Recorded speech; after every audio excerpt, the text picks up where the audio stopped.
meeting over the last month with key stakeholders, those on mainland, those in the Grenadines. Just as recent as this weekend gone, I ventured into Union Island, Mairo, made a few stops here and there in Canouan, and the week prior, we were in Bequia.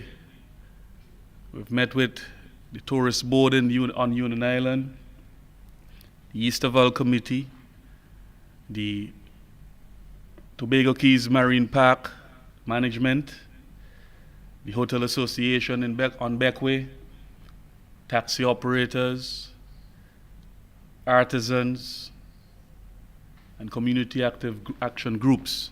On mainland, we have done the very same thing.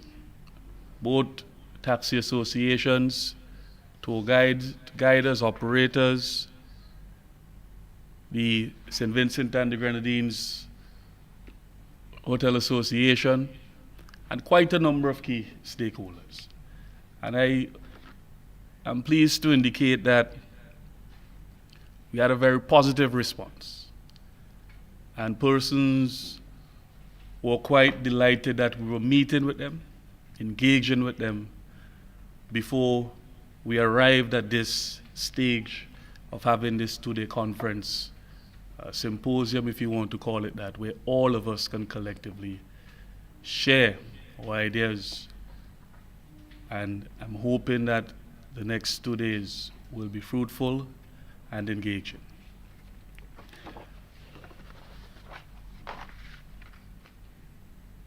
We conceptualized this conference under the theme Reconnect, Rethink, and Rebuild, Stronger Together. And this is coming off of the explosive eruption of the Lassa Fray, the challenges we have been experiencing due to COVID-19, which has affected our economy, and more specifically has affected the tourism sector in a tremendous way. The Caribbean region is the most tourism-based dependent region in the entire world. So once there is a halt to international travel, there are exogenous shocks across global markets, natural disasters, all of the combination of these things which affect global travel and the movement of people. It's naturally going to affect our revenues here regionally as it relates to tourism. And it is going to affect the key stakeholders who are dependent on the sector to make a living. And we have to first recognize that. So we had all of these challenges as a result of COVID-19. And then came the eruption of the Lassa Fray. And I told my staff in the Ministry of Tourism, and I said, it is now more than ever we have to go out there and meet our stakeholders, engage them, and let them know that we are standing with them and we are working with them collectively to ensure we have the solutions that can see a quick resumption of our sector. And this is all part of that engagement. So in the next 2 days, while we reconnect and we rethink, we obviously also have to look at how we can reimagine and develop our product, this destination, 32 islands and keys, as one of the leading destinations in the world in terms of global tourism. That is my objective, and I want you to join with me collectively in sharing this objective. Because once we do well, the economy does well. And once the economy is booming, there's that trickle-down effect where all the key stakeholders, including yourselves, will benefit tremendously from the opportunities that are there. So I don't want us to look at this conference as an opportunity for us to point fingers as to what's not working and whose fault why it's not working, but so that we can all challenge ourselves. Let us rethink, let us reconnect, and let us rebuild stronger together. I just want to give you a synopsis as to where we were pre-COVID.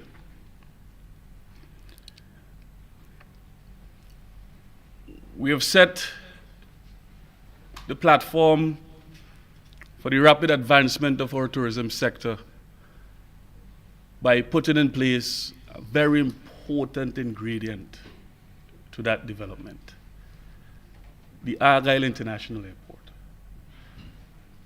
Because we can have as much beautiful hotels on island, the best package services, but if you don't have direct access to our international markets, therein lies one of the deficiencies which we had over the quite a number of years in our development in terms of our tourism product. So we addressed that.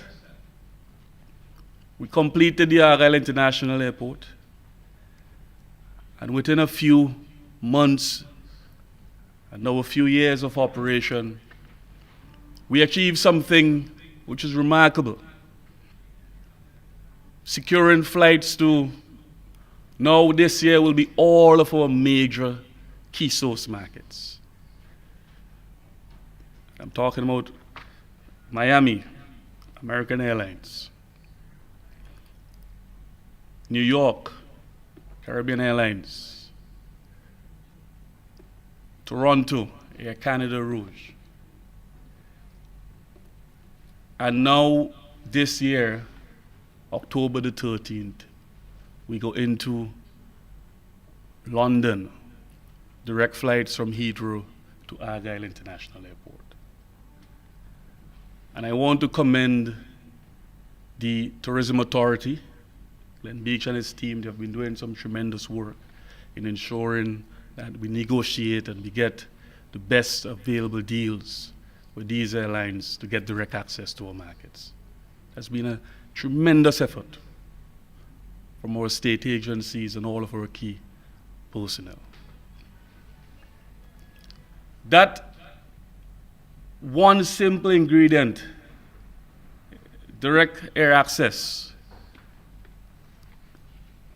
contributed to us doubling in terms of the arrivals to our destination, the number of persons coming to our destination, significantly. Just last year alone, well, 2019 alone, yachting went up by some 10%. Cruise by 15%. And we had 4,000 more persons arriving in St. Vincent as compared to the 2018 figures, those arriving by air. So it meant that the sector was now seeing more access, more people coming to our destination. Then came COVID-19, limiting international travel and affected not just St. Vincent and the Grenadines, but the region.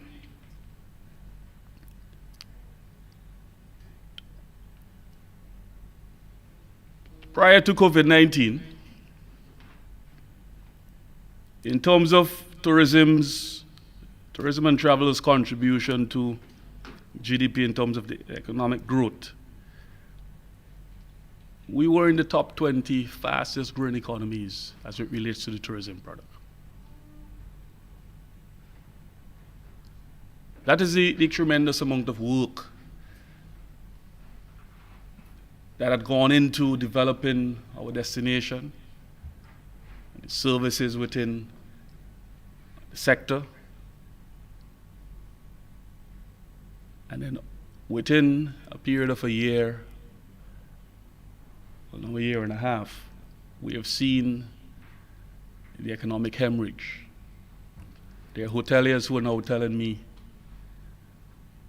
they're not sure if they can sustain their company, if they can keep on employees who have been with them for 20 and 30 years. There are taxi drivers who are saying to me, apart from other local business, they have not operated within the sector in the last year and a half.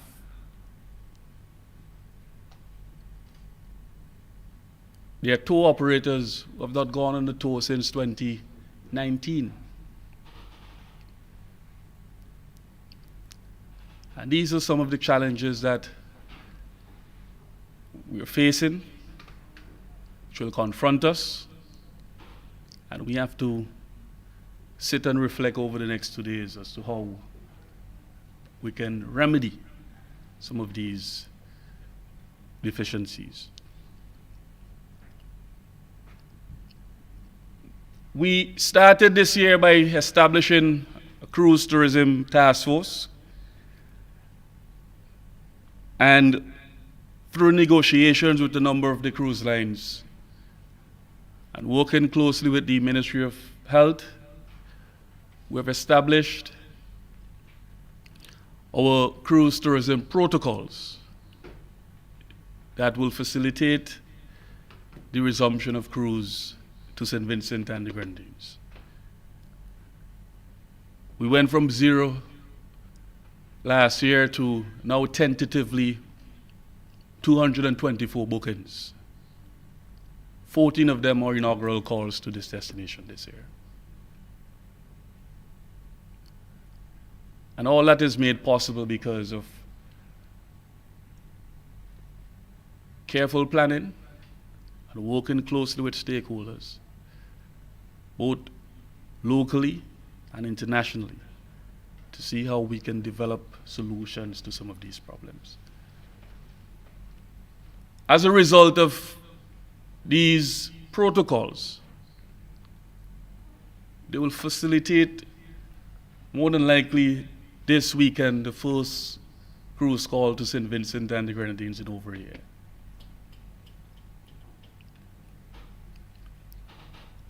I am hoping that you can see that despite the challenges of COVID-19, we are coming up with solutions to make the industry work so that we can remain viable and sustainable. I've explained before at press conferences and discussions with some of your stakeholders, you've been to some of these meetings, how these cruise protocols will work. In terms of having the bubble concept, ships coming here with passengers who are fully vaccinated and crew, and allowed to go to certain destinations identified by the Cruise Tourism Task Force. And we facilitate that by creating these bubbles, adhering to our protocols, physical and social distancing, wearing of masks, inoculation.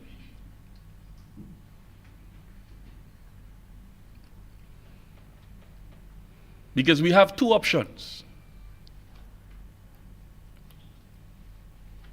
Thinking that COVID-19 will disappear very soon, and we say, well, let us put off cruise, or let us stop the airlines from coming, and let's hope that COVID-19 will disappear soon so we can have a resumption at some point later.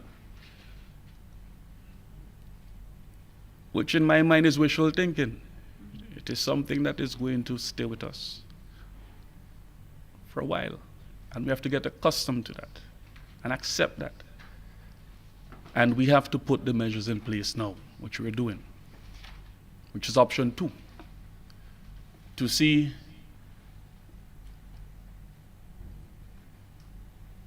more people coming here by sea, and by air in terms of arrivals. Returning to some level of normalcy so that our CDC and its board can put measures in place to have a safe carnival, to have events around St. Vincent and the Grenadines in a very safe and controlled way. Our lives simply must return to some level of normalcy. And it starts with us putting in place these measures, collectively agreeing that for us to make tourism work, we have to put these measures in place, adhere to our protocols, so that we can have the safe resumption and early resumption of the tourism industry. But outside of all of these things, which we'll discuss in the next 2 days, I want you to also challenge yourselves, both from a policy level, the ministry and the team, and the Tourism Authority, national parks, the CDC, to an extent the SOG Hotel Association, taxi associations, and all the stakeholders.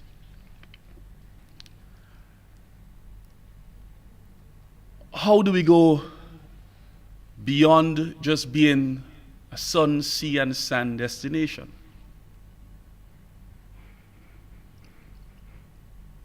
Because those are a dime a dozen.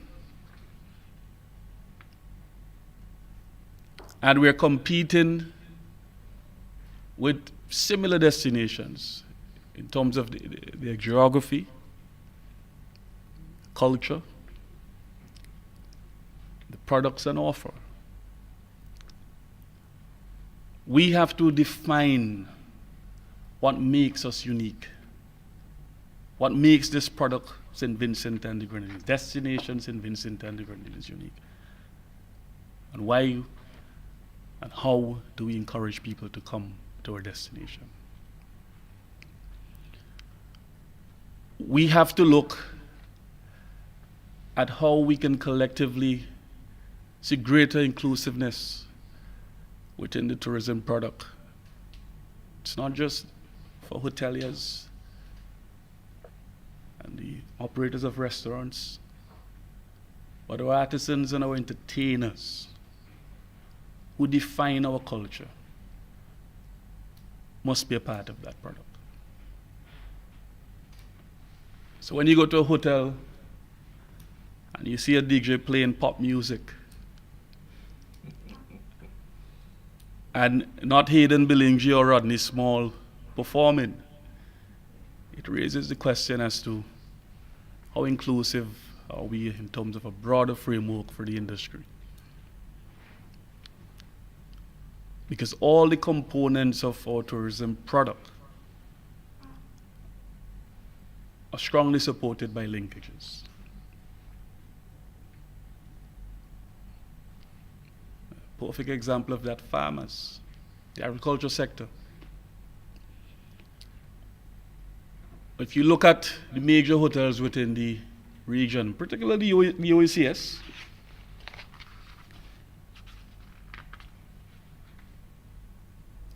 not just generally our food importation bill is high, but the consumption of foreign food in terms of our imports in hotels is astronomical.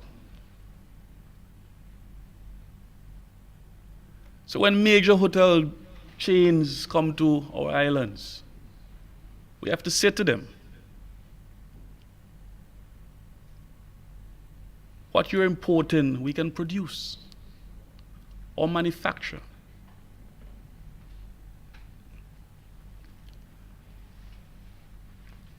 But also, we have to say to our farmers, we need an increase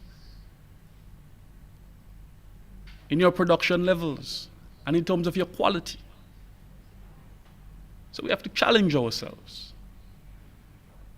Because the tourism sector, as I said, outside of the sun, sea, and sand, has a broader scope in terms of linkages.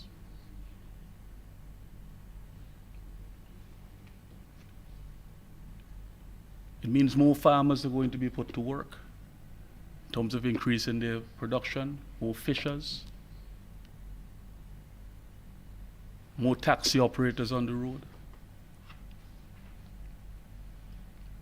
more skilled labor in terms of maintenance officers, those electrical workers, plumbing.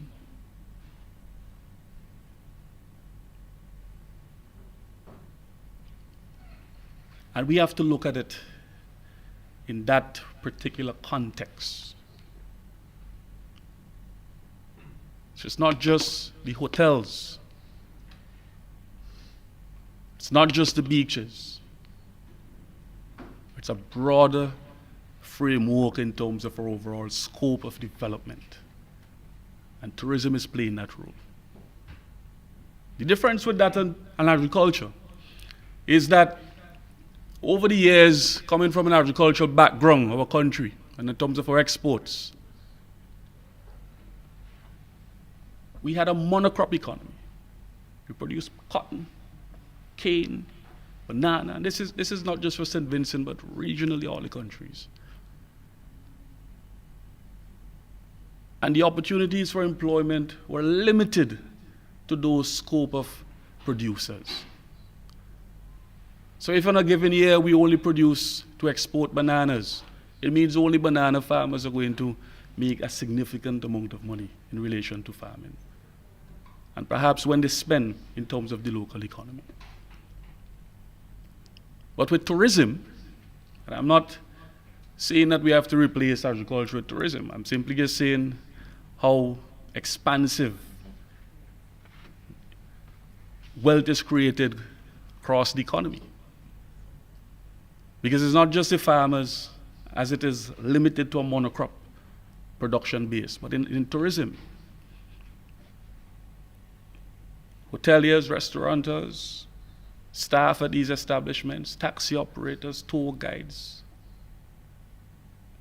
including the farmers, because they produce, and the fishers, reception staff, accounting and management staff, clerical,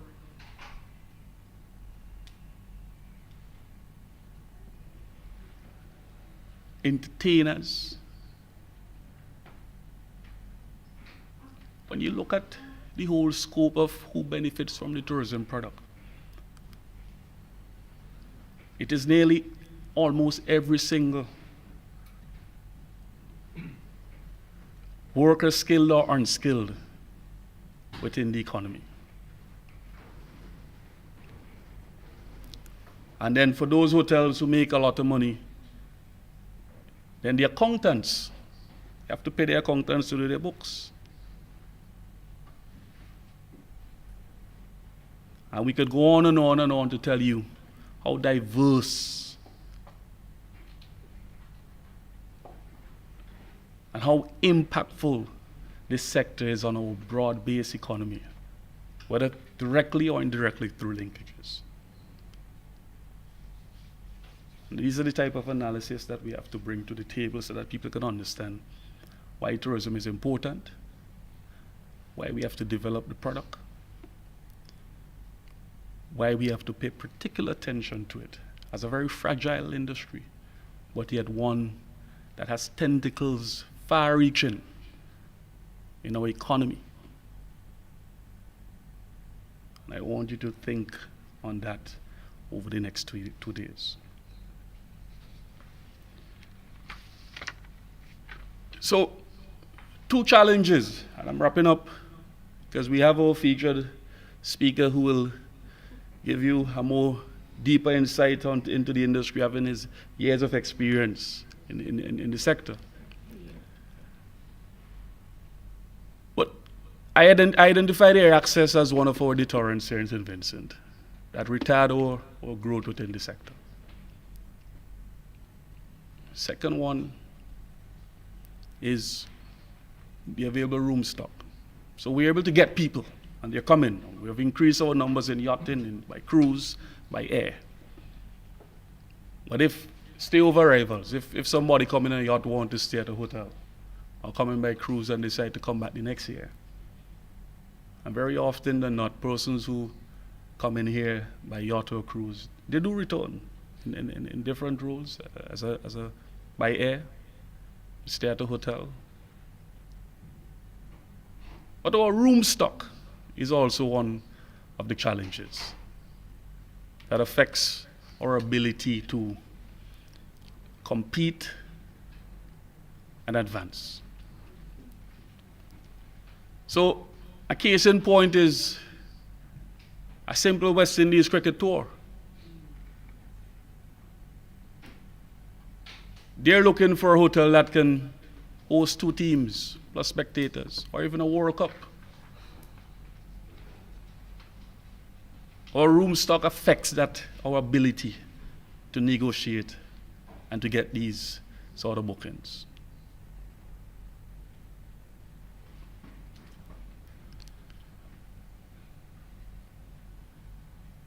We have taken the initiative to address that.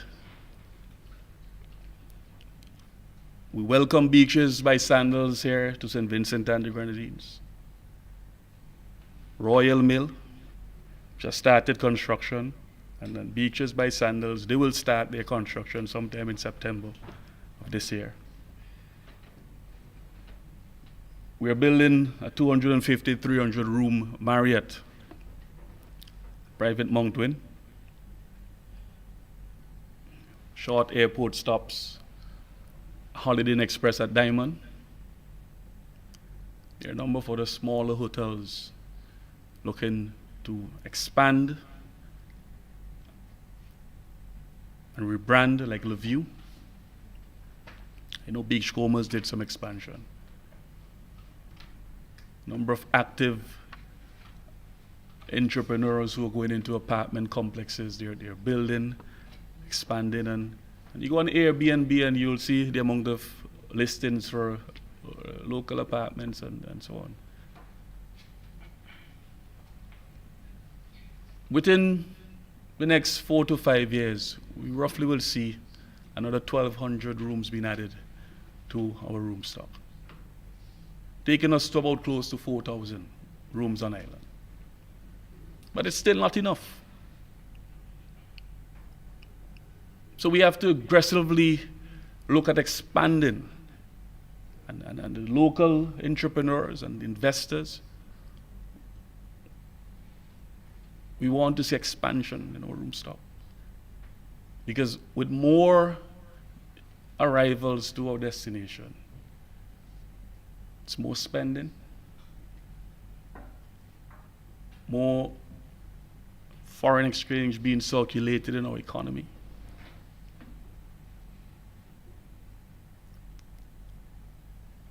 And it's a way in which we can see even an increase in production.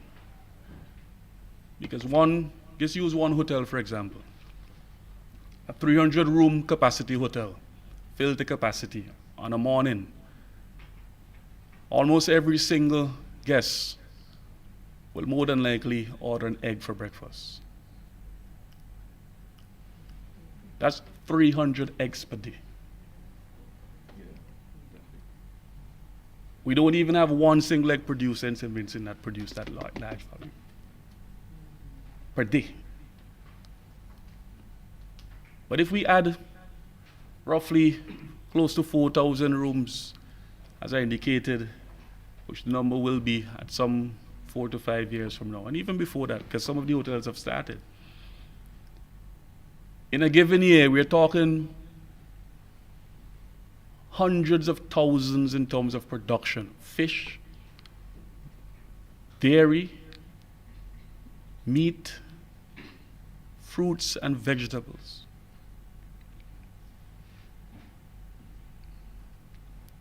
Again, it goes back to the concept of the economy and how we can expand the economy and the tentacles that are far-reaching from our tourism sector.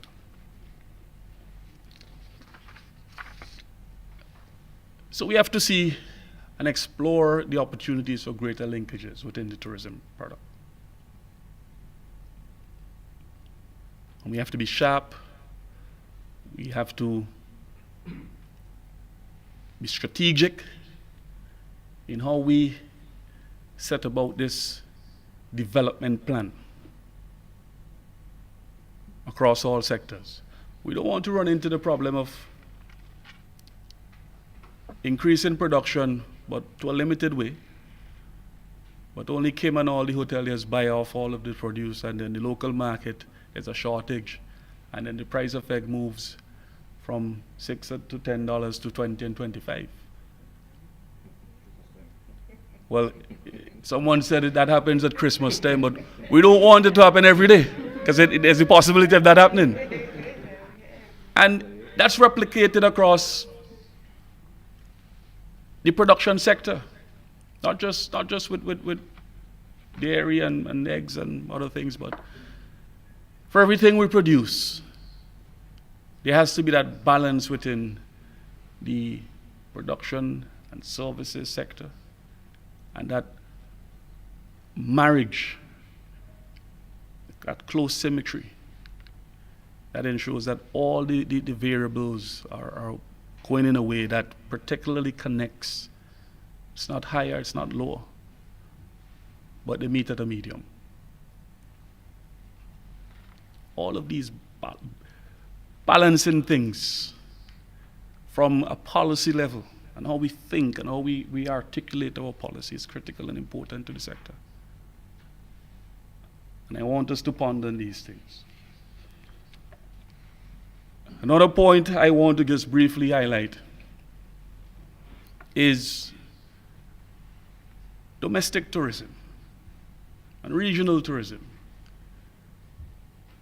Because for us to be viable and sustainable, we cannot just be solely dependent on the international market. And you've seen it.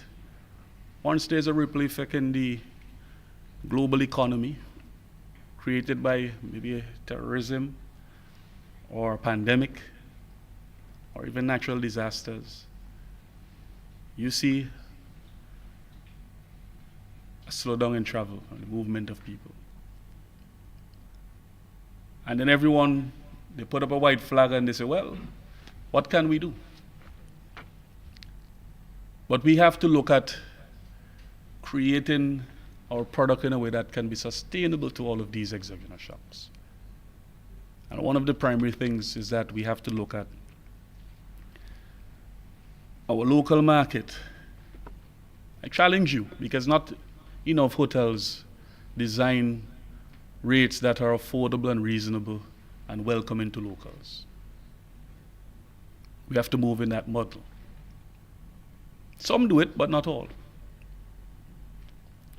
Our marketing focuses on our source markets, and this is something I think across the whole region. But yet, within our region, all of us, we tend to forget the millions of people that are available around us, within our destination, and our neighboring countries intra-regionally and extra-regionally. South America, Northern Caribbean, we have to move towards promoting and advancing the cause for greater movement of people within the region.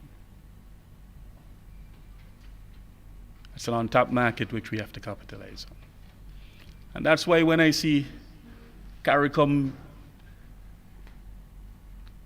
heads coming together to discuss the reduction of rates for duty on travel, we took that initiative since last year in this country.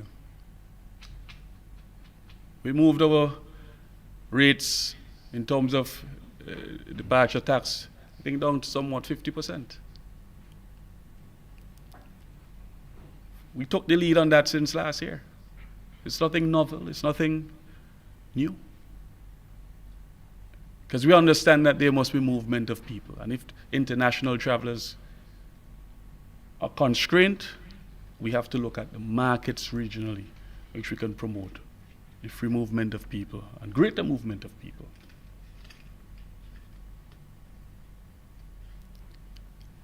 And it's all these things done in a very simple way, but yet profound in terms of having its impact. But it seems as if when St. Vincent do it, it's brushed aside. But a year after it comes on screen and everyone is oh, that's a good idea.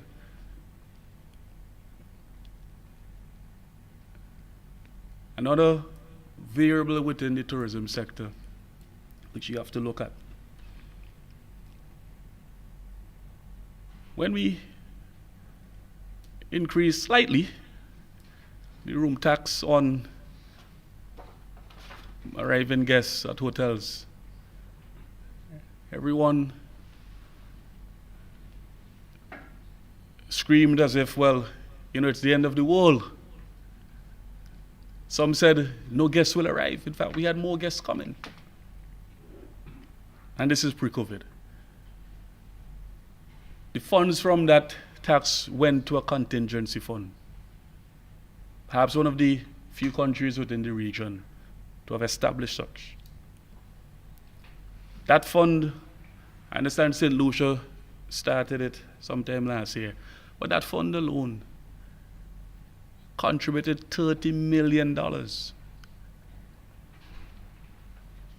It's put in place for disaster and instances where we have a pandemic. We use monies from that fund in the volcano, and we use monies from that fund to assist persons in the economy due to the downturn as a result of the pandemic. So again, the vital importance of the tourism product to our economy is highlighted.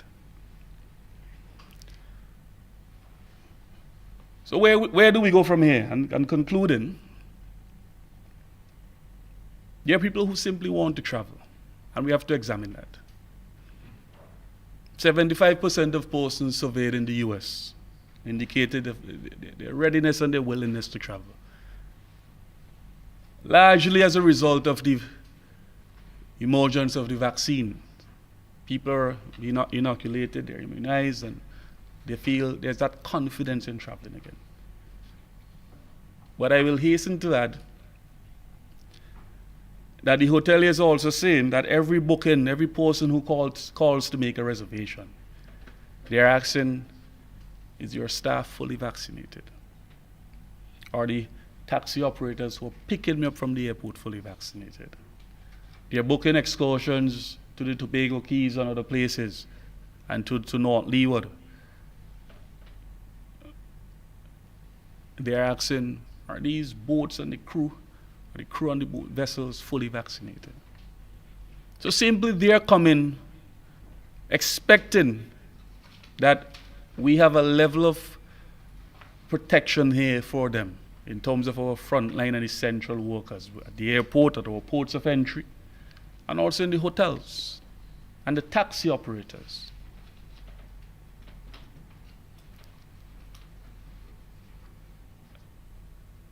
I am not the expert and the medical expert on these things with inoculation, but I want to simply say that for us to have an early restart of the industry,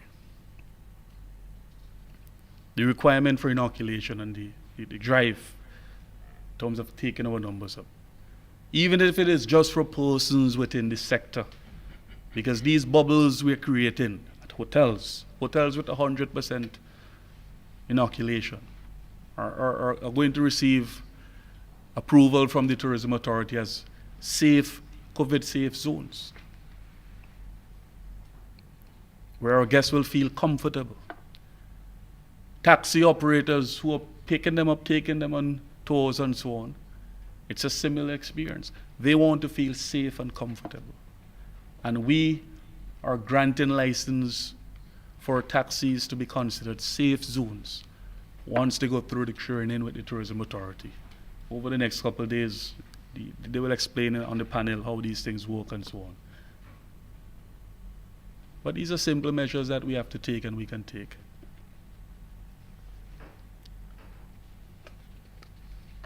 Two out of every 3 cruisers are ready to sail within a year. And this is testing the market, and the survey is showing that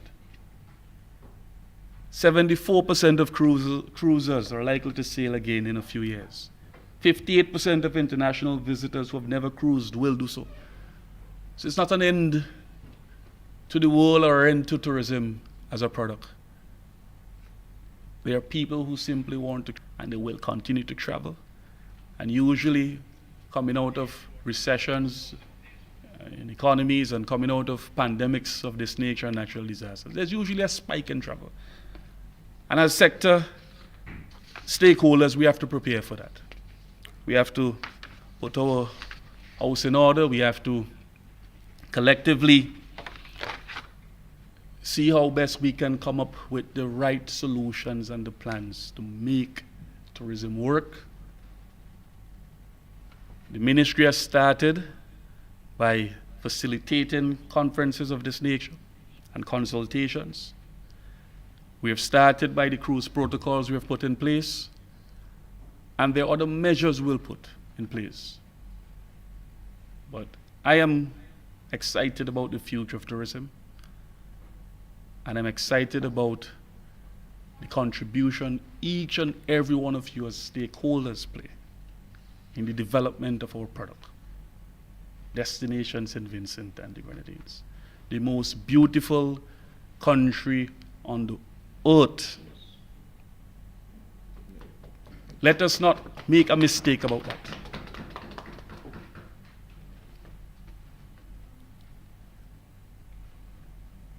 And we have to look at how we can expand what we have on offer. Sustainable tourism, a number of things I can speak of, but I want to save the conversation for the panel or featured speaker, but we have to look at all of our local sites, how we can enhance them, how we can develop them, how we can take community and rural tourism into all of these communities to ensure that there's sustainability and viability. Spreading the tentacles, as I indicated, to reach as much stakeholders and new participants. Because for every single Vincentian that earns $1, whether directly or indirectly, through tourism, is $1 well earned, and it's as a result of our tourism product. I want us to ponder on these things.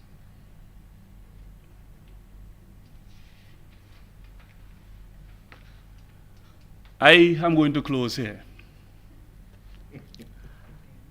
It's a lot to take in, but food for thought. And I would say I wish you all the best over the next 2 days, and I hope that we can continue the engagement, and you will be seeing more of me. I want to make this declaration to the stakeholders. You'll be seeing more of me coming to your businesses, coming to wherever you are to meet with you and engage you so that we can advance and we can develop. Thank you very much. God bless you, and I love you.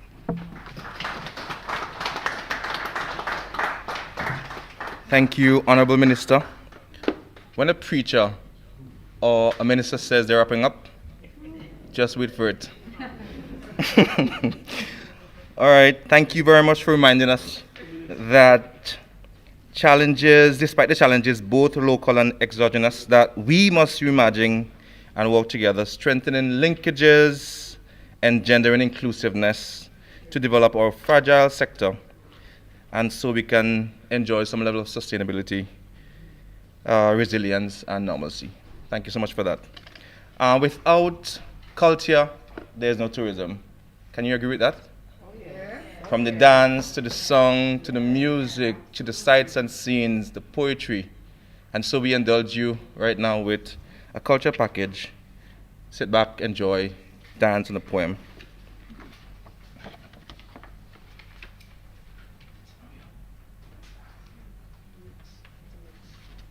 Okay, are we ready for the dance and poetry? Okay. I am told that the refreshments outside. You can go at your discretion and bring back a cup of tea or coffee in the hall. But if you have to indulge in anything else, you have to do that outside. So please use your discretion as we're moving to a very important part of our deliberations here. So can we confirm whether there'll be a dance and poem before we move on?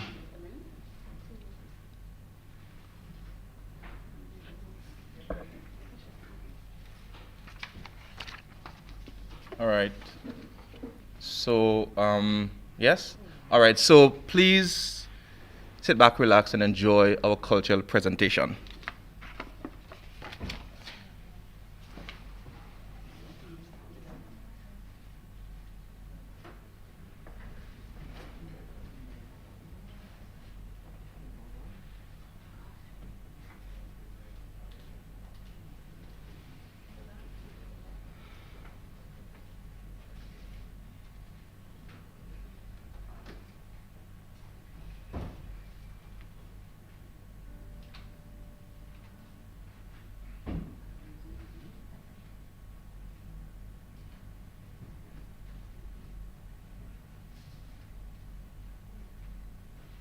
All these years, you wore that one green dress. We never suspected that you were so depressed. I've heard about midlife crisis, but never did I expect this. On the verge of your birthday, you operated like you couldn't wait. So, without any plan, you decided to attack our land. Draped in a big brick front, you decided to make a comeback. Like the modern birthday girls, you flaunted your head full of curls. Up in the air, you ascended, and just like that, your rat descended. We knew that your birthday was around the corner.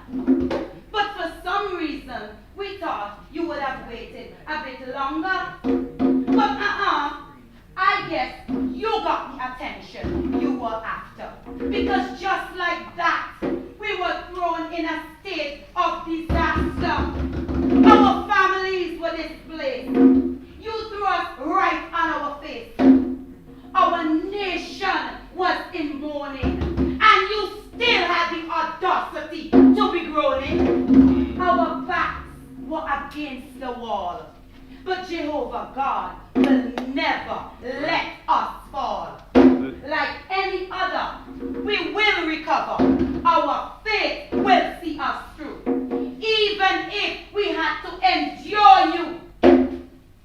So, in this time of natural disaster, I will silently call on the Master. Our nation, it is blessed. This I can attest. St. Vincent and the Grenadines shall rise again. Jehovah God will reign.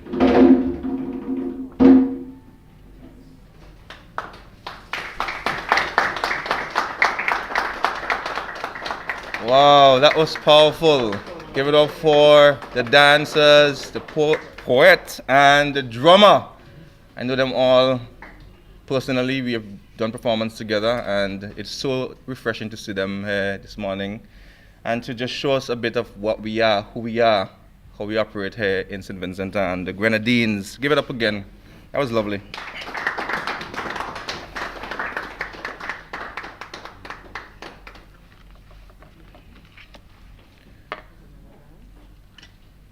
Oh, there's another dance. Ooh. Ooh. Let's go.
All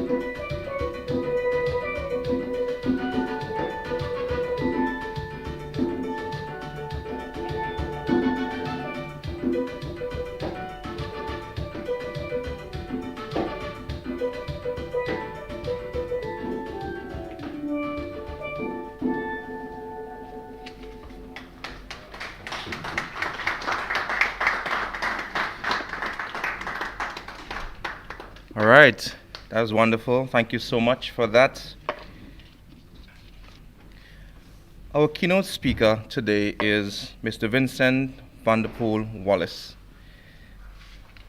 Vincent Vanderpool Wallace's experience as a co-president of Resorts International, then the largest private company in the Bahamas, as Director General of Bahamas Tourism, as Secretary General and CEO of Caribbean Tourism Association, and most recently as Minister of Tourism of the Bahamas, has made him an ideal advisor to both private companies and governments in the tourism and hospitality arena.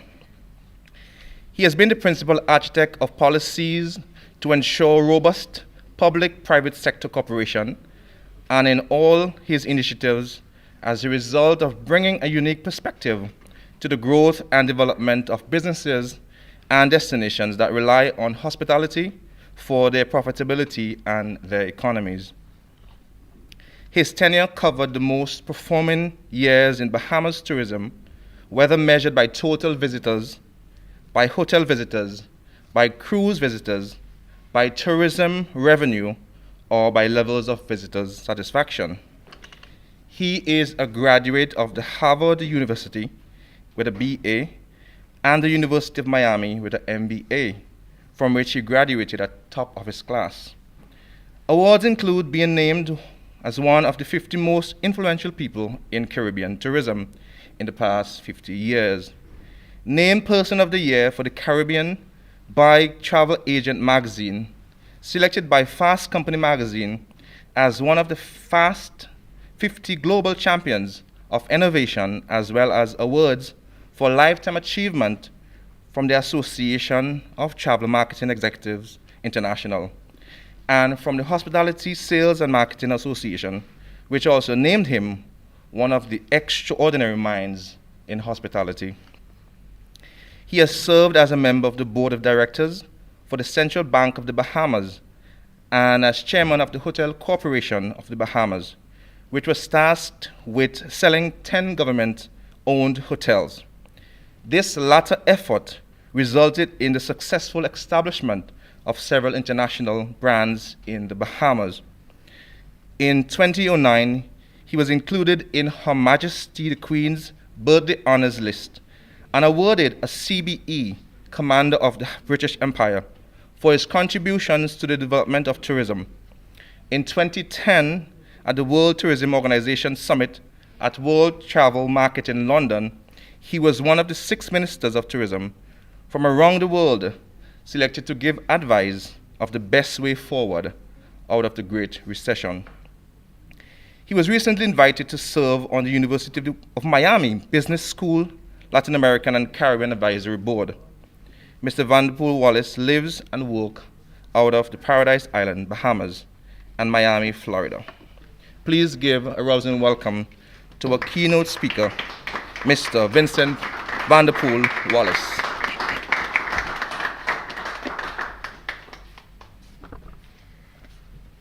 May I? Thank you very much for that, Mr. Moderator. I didn't know I was going to hear my obituary this morning, but I want to thank you. Honorable Minister, Madam Permanent Secretary, Chair of the Tourism Authority, the CEO of the Tourism Authority. I don't know if the person is present or president of the Hotel and Tourism Association.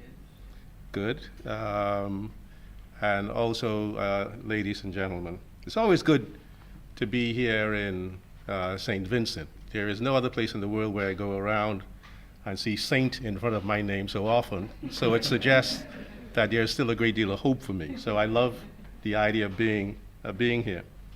I also want to thank you for the hospitality that's been given me over the course of the past several days. It went way beyond anything I could possibly have expected, from arrival at the airport to the accommodations, to the transportation, to the conversations, the whole idea of making me feel welcome and great. If you replicated this in any form or fashion with every person you come here, I guarantee you're going to be doing something that is very, very good. I was also delighted to go on some of the tours that are arranged for me. Some of these are some of the best kept secrets that I think can be found anywhere in the Caribbean.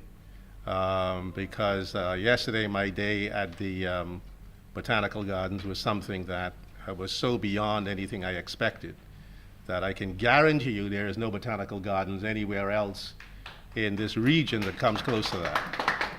And I will also guarantee you that lots of people who call themselves and having botanical gardens, if they ever came here and compared what they have to what you have here, we have to find another name for what you do. Also delighted there are a number of people who really went to school in the Bahamas that I've encountered over the time that I've been here.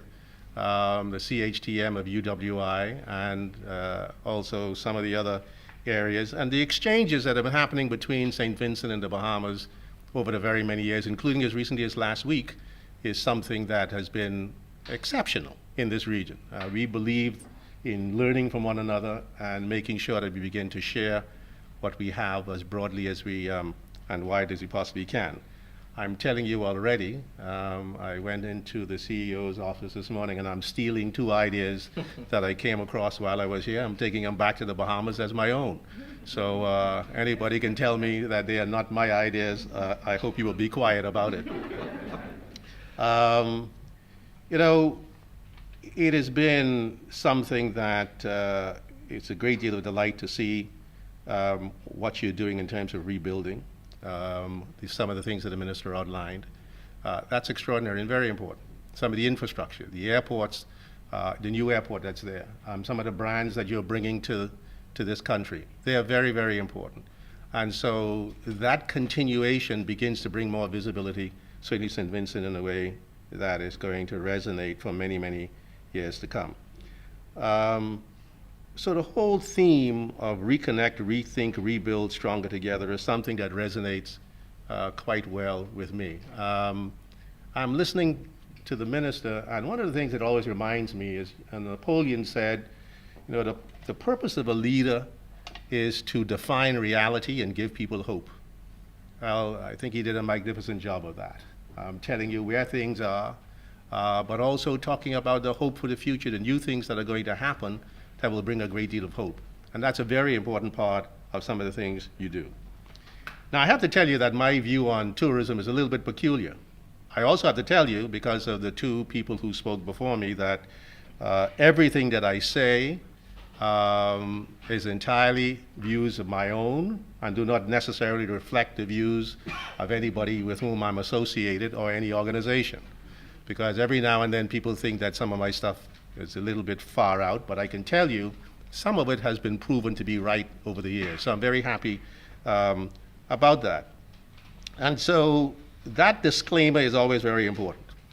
Tourism is an economic development tool. This is something that I think is very important for everybody in the country to begin to understand.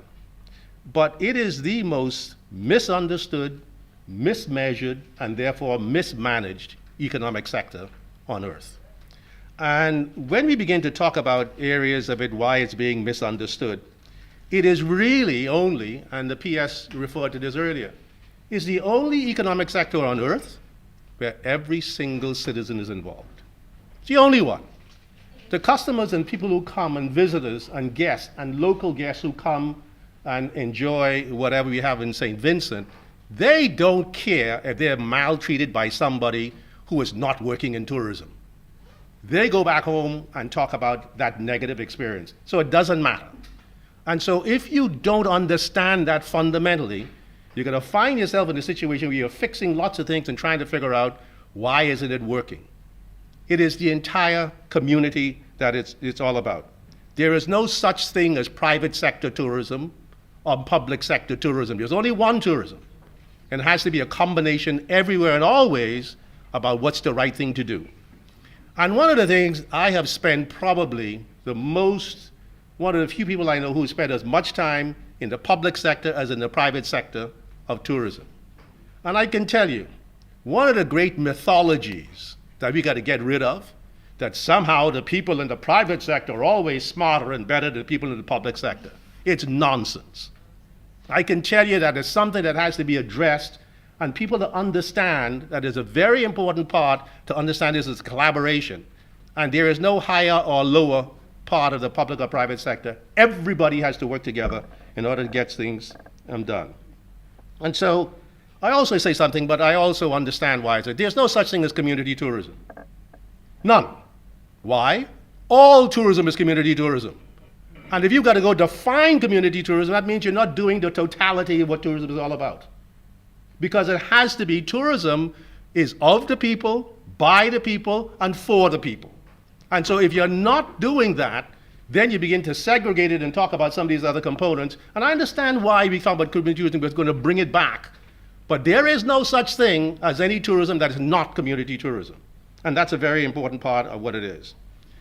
Now, when we start talking about mismeasuring tourism, we got to wean ourselves off head count.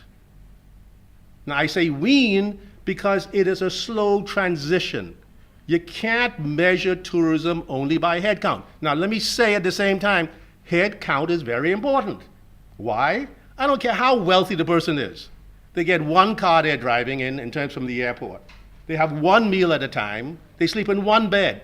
So numbers matter. But that's not the beginning and end of the whole thing. When you start talking about tourism, you got to be talking about it in a much broader way.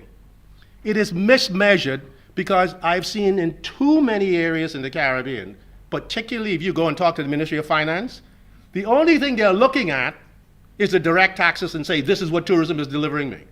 And this is the point that the minister was talking about in terms of linkages. I will tell you, I defy you to go and find a place in tourism where the direct taxes are greater than the indirect and induced taxes. The taxes you don't measure from tourism are always greater than the direct taxes. So if they're sitting there in finance looking at this is what tourism is delivering, they're missing it. Why are they missing it?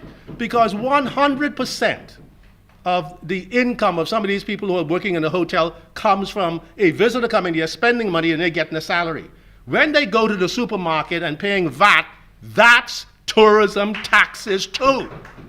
And you got to begin to understand that. So everywhere the visitor spends money, there is a spin-off benefit in terms of making sure that people begin to understand how important this thing is. And the induced taxes. So I always refer to tourism as the iceberg economy. Because the piece that you're measuring, like an iceberg, is the smaller piece. The biggest piece is below ground, below the water, that you need to be able to see and measure and understand what is going on. And you know, I always tell people in the private sector, particularly in the hotel and tourism associations, one of the things that we ought to be measuring in terms of is how we are doing on the private sector side is ever increasing occupancies at optimum rates, ever increasing yields, they gotta make money, and ever increasing guest satisfaction. Measure those things relentlessly and make sure they're improving. If you're not doing that, you're not finding yourself in a situation where you're making the kinds of changes that you want to make. And it's also mismeasured because when we start talking about visitor satisfaction, that is critical. Measure it relentlessly, measure it every single day in terms of what's going on. What's the best measurement of visitor satisfaction I've ever seen? The visitor's intent to recommend St. Vincent and the Grenadines. When you get somebody going back home and recommending, oh man, you got to go there. And then we have this thing called social media. It used to be word of mouth, now it's word of web. People are going to be able to spread that far and out. So when you give somebody a phenomenal experience, you're going to find that that makes the greatest difference in the world. You know, Bill Clinton had this theme when he was running for president, says, it's the economy, stupid. I always remind myself all day, it is the experience, stupid. That's what matters most in tourism. Get the experience right, and your way of measuring that experience is, will you recommend me to your friends and relatives? And that measure is something you should never, ever forget, and never forget that is very important.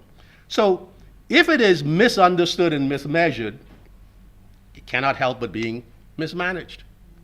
And, the thing that I always remind myself or remind everybody about, it's always well and good to talk about all the things that are wrong. But what you got to talk about is what you do to fix it. That's what matters. I mean, it reminds me, about talking about Noah's Ark. Don't give points to people who predict rain. Give points to people who build arks. Because there are lots of people running around telling you it was wrong. But half of them don't have an idea of how to fix it. And they're the people who make a world of difference. Find out ways that people, so let's talk about how we're going to fix some of these things that we're going to make it right. If you say that everybody in the country is involved in tourism, then the tourism plans got to be shared with everybody regularly to let them know what's going on and how they can help to make it better. If you're not doing that, then you're saying one thing and doing something else. They need to understand out there, here is what is all involved. We got to the stage where every year on a national television program, there we were sharing what the tourism plan was with everybody. Here's what it is, and here's how you can help in terms of what it is. And I'm not guessing it made a world of difference. There are a lot of naysayers. You're always going to get naysayers. I mean, God help us. Take a look at what's going on with the anti-vaxxers. You got a bunch of people out there saying things that really make no sense. You know how I know they make no sense? Because they're otherwise logical in everything else they're doing. In this particular area, somehow something's going on. So you're never going to get immediately everybody on board, but you got to relentlessly make sure that you're heading in that direction. So educating, and with somebody who seems to have 2 PhDs in education, I'm looking at the PS to make sure we get that education thing going on, because that's a very important part of getting it done. And one of the things we started to do was talk about what is the mission, and get the mission to understand something, and it's very important that people understand this. What we said was our mission was to make it increasingly easier to create, sell, and deliver satisfying experiences. Satisfying, first of all, to the people who live and work in the country. Satisfying next to the people who invest, and satisfying third of all to the visitor. When we started that, people running in the private sector said, oh, you got it backwards. You got to start with the customer first. Tourism is the only business on earth. If you don't get the people who are supposed to be providing the experiences satisfied, you're never going to get to the point of satisfying the visitor. So make sure that the people understand how important they are in terms of making sure that that experience is as wonderful as you can make it and as wonderful as you can get. And St. Vincent and the Grenadines have an enormous advantage that we don't like to acknowledge and accept. And what that advantage is, there are 2. 1, islands. And number 2, small size. The opportunity to communicate with people regularly in the easiest way, they are something we should take full advantage of. Miami could never do this. New York could never do this. It's too fluid. But on islands and small islands, we can communicate with people regularly and effectively in terms of getting it done. Every single day and every single news program in the Bahamas, which we started, every night, there's a minute piece on tourism. To telling people, here's what it's doing, here's what's going on, here's what you need to help us fix. Every day. To make sure that everybody understands that that is important. And then the thing that drives me crazy. Forgive me. I come close to having a meltdown. People keep talking, tourism is not rocket science. It is! It is! And I can tell you some things about tourism that a lot of people do not seem to grasp and do not seem to understand. We started in our business and we did some research on the local people, asking them what they thought about tourism. We love to do research on visitors. How about running and asking the local people what they think about tourism? And we were shocked to find something. We asked people, if you have a very bright and capable child, would you like them to go and work in the tourism sector? 70% said no. Now, the biggest sector of the economy, and the people who are saying if they got very bright children and energetic children, they don't want to work in the tourism, you got to be crazy. 11 years later, it was 17%. You can change it. You can fix it. and get some of the best and brightest people coming and working in the tourism sector. You know, forgive me, Mr. Minister, but not everybody can be lawyers. Not everybody can be doctors. Nobody can be doctors. Get some of these people moving into the area of the most important part of your economy. Well, see, now we got a lawyer in tourism. That's the kind of stuff we need to start doing and making sure that we're moving in that particular direction. The other thing is the rocket science. Personality matters in tourism. We love to talk about all this sophisticated stuff about, well, you know, what degrees you got, how many GCEs you got, how many CGSs you got. Listen, you could have 1,000 degrees, but you got a lousy personality. I don't want you on my front line in tourism. Personality makes a difference. And then the other nonsense that we have all the time is that those people who are directly in contact with the customer, that's where tourism happens. They're the most important people for tourism. What do? We pay them the least. We pay them people the least amount of money, and then how do we pay them more money? We promote them away from the customer. What's wrong with us? It makes no sense. That's a manufacturing kind of model. We're in the service business. We got to change some stuff, and we got to make sure we begin to do that. And it's very important that we move ourselves in that direction. You know, Maya Angelou was a tourism genius, and this is how I know. Maya Angelou said, you know, people may forget what you say, people may forget what you do, people will never forget how you make them feel. That's why tourism can never work by Zoom. You got to be there in contact with that individual in order to make a difference. How you make people feel is where the genius is in tourism. And those people who, I mean, some people do that so naturally, it's extraordinary. I've had some of the experiences here, while here, and I look at that person, you say, now let me figure out how I can smuggle them back to the Bahamas and give them citizenship. Because they are just outstanding quality individuals. They may not know, but they got a PhD in personality. Amen. And it's so important that we begin to understand that very important part. Now, you see, if we begin to do some of these kinds of things, if we begin to do this, you know, the first thing we learned in marketing a long, long time ago was talking about, you know, product, pricing, placing, and promotion. That's the 4 Ps. I know the more sophisticated stuff, but that's the fundamentals that we always say. Product, pricing, placing, and promotion. And they are the most important pieces of tourism. But you see, here is the problem. The problem is, if somebody has a particular price and they drop their prices, I can copy them tomorrow.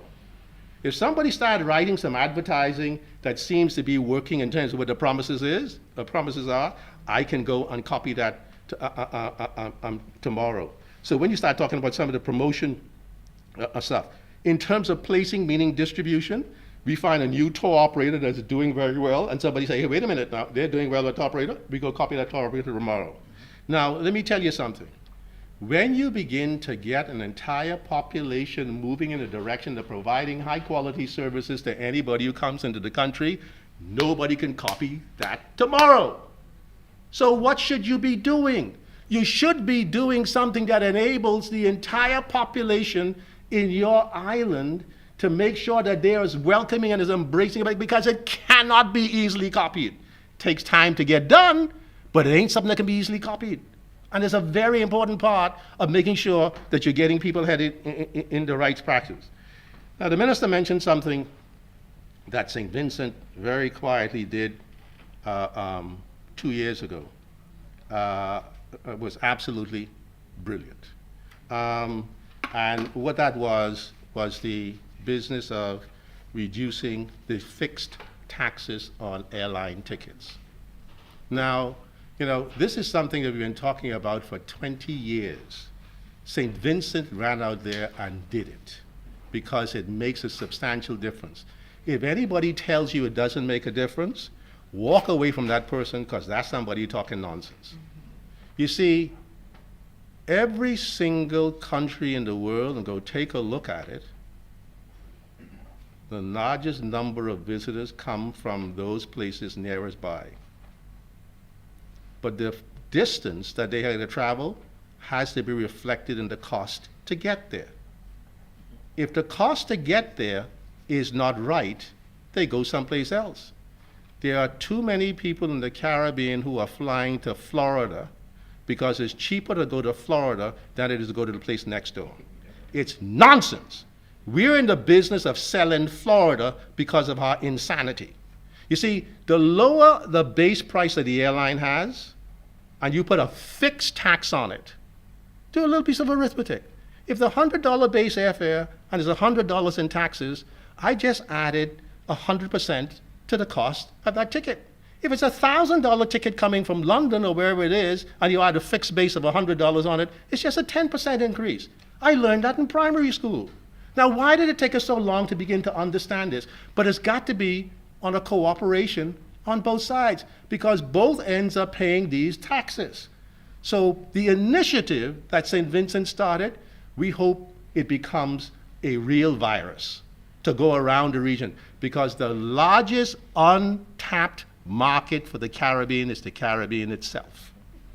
And that is something that we have never, ever gotten to understand, but I see the beginning of that happening with an initiative that really was started here. So really congratulations to St. Vincent and the Grenadines.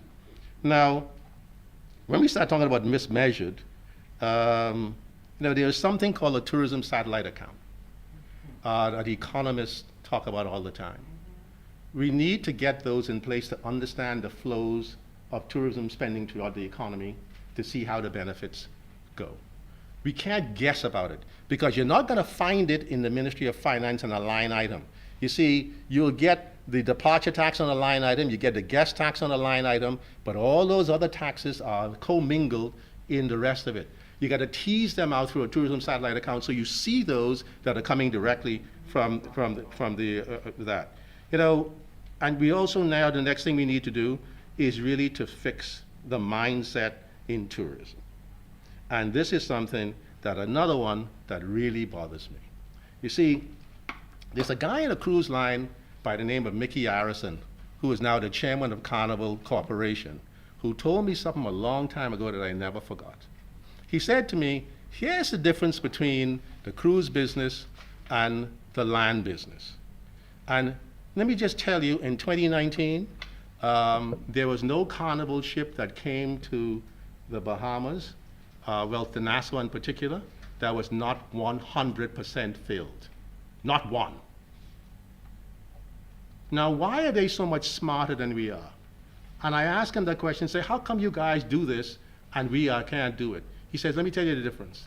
The difference is, in the hotel business, if you go and tell your owner, you know something, this year I'm going to run 70% occupancy. The owner said, you will?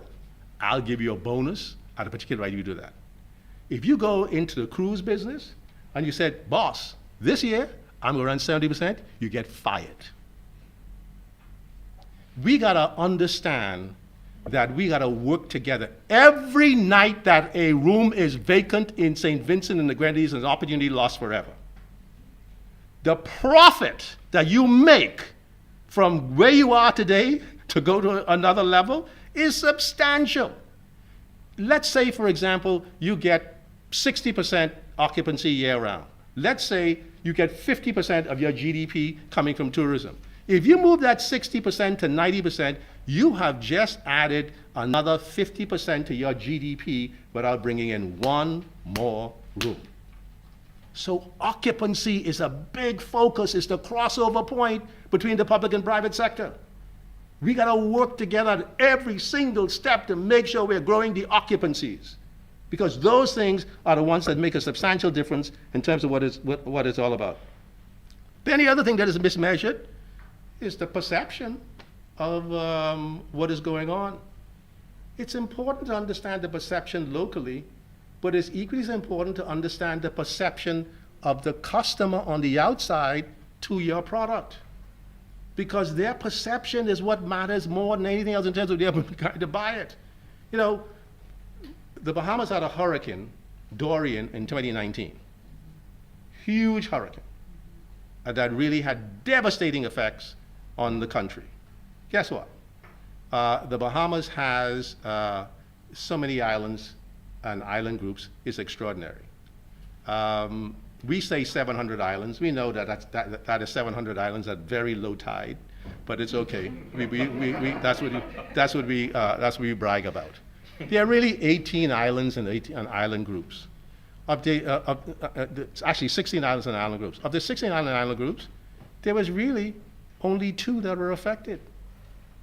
But if you look at the rest of the world, they think, oh my God, the Bahamas is devastated. Only 2. And that did not include Nassau and Paradise Island. But the perception was something completely different. It's the same thing that happens with your volcano. I am part of a WhatsApp group on the St. Vincent volcano from the time it happened. And we communicate back and forth and all the rest of this stuff. But if you listen to people out there, they will almost make you believe that their whole country is gray, ain't nothing you can find. And so the perception is what has to be fixed in many cases, because that's what matters a great deal. You know, we don't like to talk about this, but for 10 years, when I was Director General of Tourism, for 10 years we dropped the phrase, it's better in the Bahamas. Why? Because the visitors was telling us it's not better in the Bahamas, but every Bahamian believed it's better in the Bahamas. Now, if you have your local population believing that no matter what we do, we're better than anybody else, and the customer saying you need a lot of things to fix, you better fix that. So we dropped it, got ourselves back together, and then brought it back on board. So the perception overseas in terms of measurement is a very important thing that is very important. And the reason I talk about occupancy is what leads to employment. Occupancy is what leads to more tours. Occupancy is what's going to lead to greater yield at the property, and so everybody kinds of benefits as long as you focus on that. So every time you sit down, you got to figure out a way to talk about occupancy. Now, I have something that is blasphemy to say also. The Ministry of Tourism, Culture, Sustainable Development, and everything else so associated with it, and the Tourism Authority is not responsible for tourism.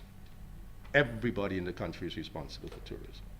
And as long as they keep looking at you to say that when anything wrong is your fault, without them understanding it, you are not communicating properly.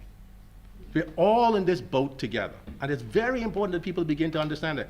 And if that is the case, why aren't we sharing with everybody what the visitor is saying? A lot of people are afraid of doing that. Why? Because they think they're going to blame me if I'm in tourism. No, make it very clear. It wasn't me that caused this particular thing out there to happen. It's us. And then we got to get one another policing other people when they see people doing things that make no sense and damaging the brand.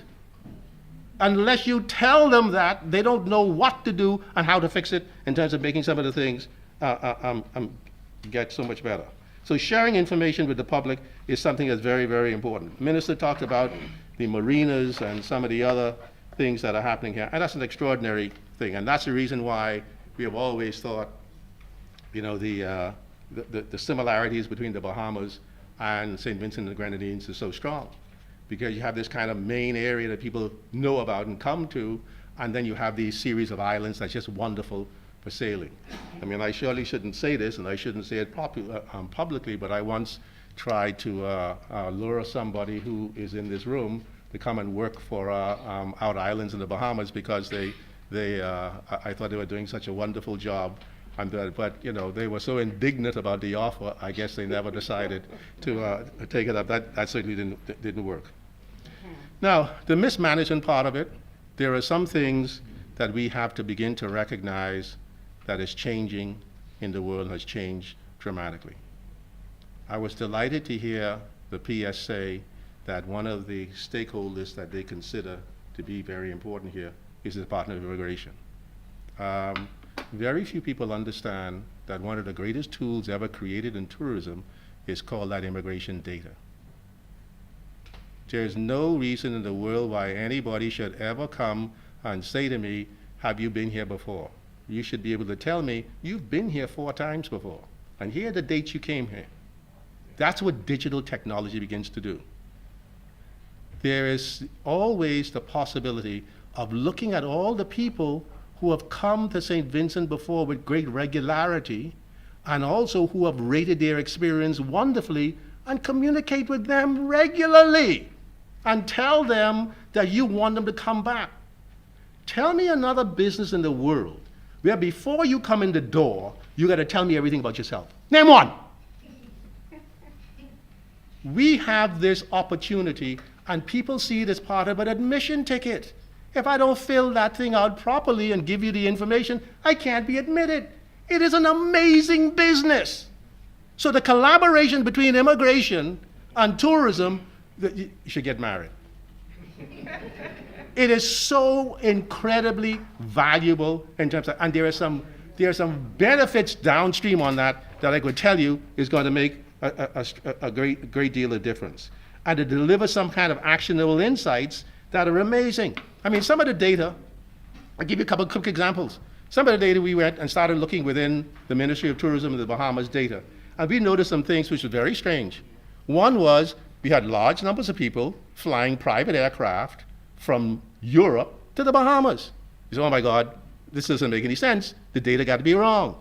So we went and looked into the data, and what we discovered was something amazing. There are people who like to fly in Europe, but because of mountains and congested airspace, they don't get to fly as often as they would like with their private aircraft. So they literally fly commercial from Europe, go to Florida and rent an aircraft in Florida and come to the Bahamas. But it looks to us, because we measure people by residence, it looks like they came on an aircraft on thing all the way on. So now what do we do? You're marketing by email to private flying clubs in Europe and telling them, here is the way to enjoy the Bahamas. Honeymoons is another good example. But you know, this one really shows you how dumb we are, so please forgive me about this one. We happen to believe, if we look at where we were promoting honeymoons, and we were promoting honeymoons in exactly the same places we are promoting regular visitors. Well, I can tell you, somebody who's right next door in Florida, you get married to somebody who, and they've been to the Bahamas back and forth 1,000 times, you say, honey, we can get married now, and we're going to go to the Bahamas honeymoon. They'll knock you out. A honeymoon is an exotic experience. So you got to almost reverse it. The people farther away are likely to be more attractive for honeymoons than the ones nearby because it's too familiar. And so that is something that was, and I can go on and on about actionable insights that you begin to look at when you begin to see in some of the data. And then the other thing about tourism is the one area that is the holy grail of tourism is personalization. Now, if anybody doesn't understand what I mean by personalization, what it means is identifying those things that are of interest to you and preferences to you, that your person who's providing you with the services, they know about those and they provide it to you before you even ask for it. Let me tell you my personal definition of quality service. Quality service is anticipating the needs of your customer and providing for those needs before they ask for them or before they want them. And let me tell you where I got that definition from, and I'm sure some people in this room have heard me talk about this before. I am an avid user of Hertz rental cars long before Uber. I used to rent Hertz cars in Florida because it was very near with such frequency. So you call up Hertz at the time and you give them the number, or you go online and do it. And all of a sudden you come in and you go through, and when you get to the area to pick up your car, there's your name in lights pointing down to your car. There, the back trunk is open. The engine has been turned on to cool the car down. So you jump in, throw yourself in the back in trunk, you jump it, you drive out, show them your driver's license, and you leave. I then began to notice something that I said, this cannot be coincidence. The manager of Hertz would look at the radio stations I selected the last time and put those radio stations back in the car for me before I got it. That's service. So Hertz, which went bankrupt last year, I'm still using Hertz even in their bankrupt state. You gotta rip my Hertz card out of my cold, dead hands because the quality of experience I get, it is just amazing. My another example is with a Ritz-Carlton. I go to a Ritz-Carlton in Palm Beach. I get there, I know I have my own certain peculiarities, as I told you at the beginning, and got here late at night, and there was a lobster salad on the menu, and you know, if you come from where I come from, and you see lobster salad, I want a Guinness stout with a lobster salad. Now, Hertz ain't known for having, a Ritz-Carlton ain't known for having Guinness stout. Guinness stout is exactly an upscale drink for lots of people. So I said to him, can you tell me where to go outside and be able to get a bottle of Guinness? Because I want to have it in my lobster salad. The lady on the phone says, no. We will go outside and get you a bottle of Guinness and deliver it to you with room service. That's service. That's the beginning of service. I go to a Ritz-Carlton in Atlanta 3 months later, walk in my room. On the minibar is a tag. Mr. Vanderpool Wallace, there's a bottle of Guinness in there for you.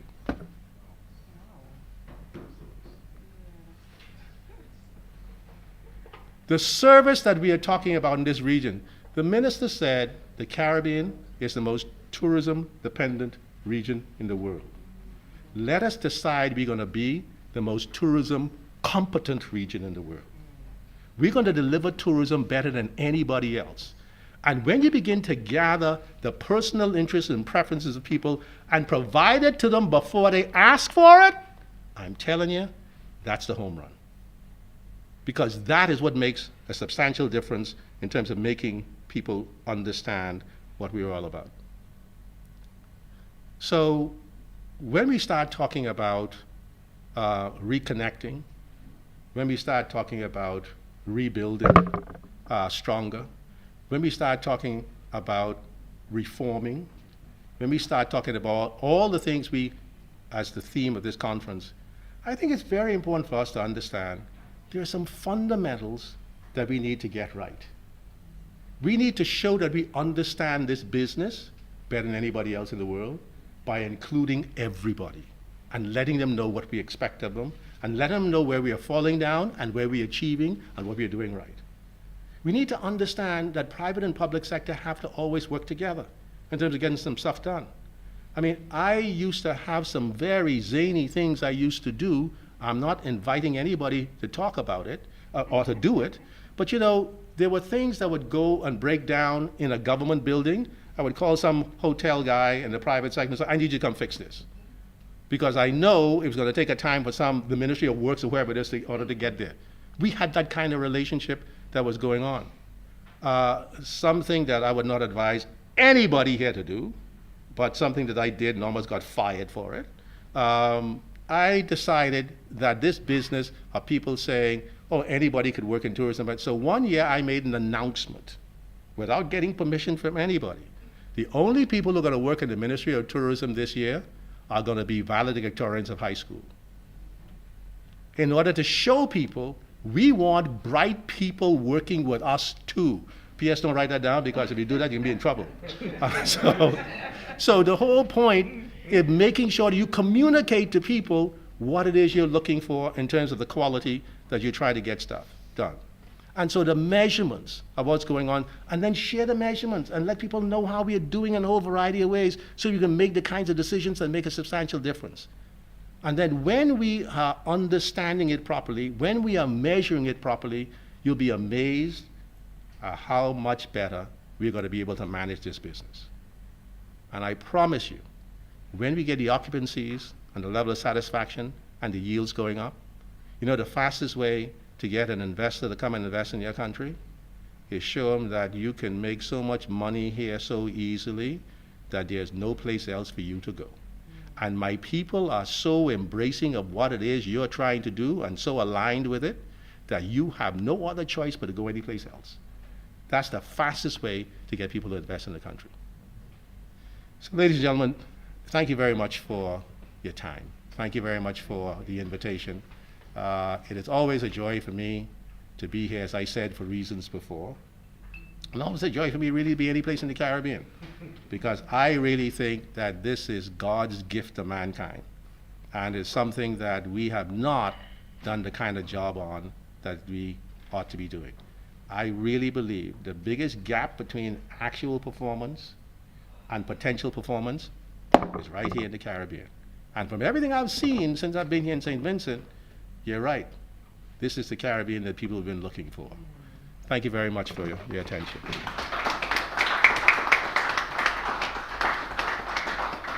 Thank you very much to our keynote speaker, Mr. Vincent Vanderpool Wallace.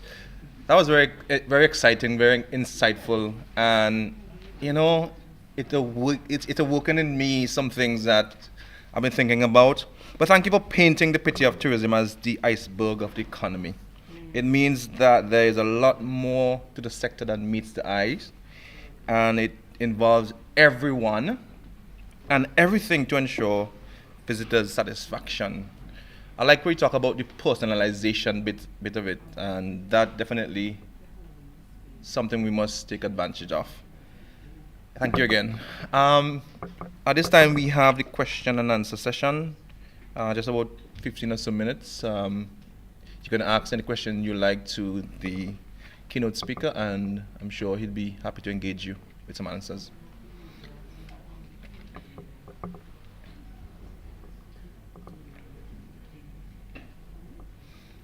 We're very silent in here. Is it that he was very clear, very, you know, he was so insightful that you have no questions? Somebody is? Oh yes, and of course, if you're looking at us online, you have an opportunity to also ask your questions. Geraldine, can you indulge me, please? Thank you.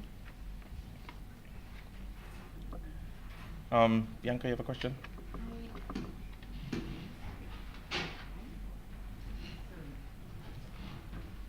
I actually don't have a question, just a comment. This is not the first time I've heard Mr. Vanderpool Wallace speak to us in the tourism industry. I've heard him speak here when Glen Beach has brought him to St. Vincent and Grenadines before, and I've heard him speak overseas as well. And I'm always so excited and motivated when I hear him deliver an address on tourism. And I think if we could do half of the things that he suggested to us today, I think we'll be well on our way to a really successful tourism product. So Mr. Vanderpool Wallace, thank you for coming. Thank you, Bianca, for that comment. Yes, Kim.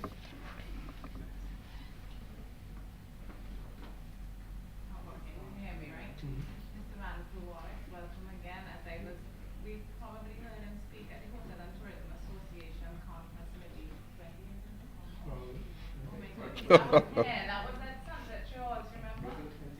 Yes. Yes,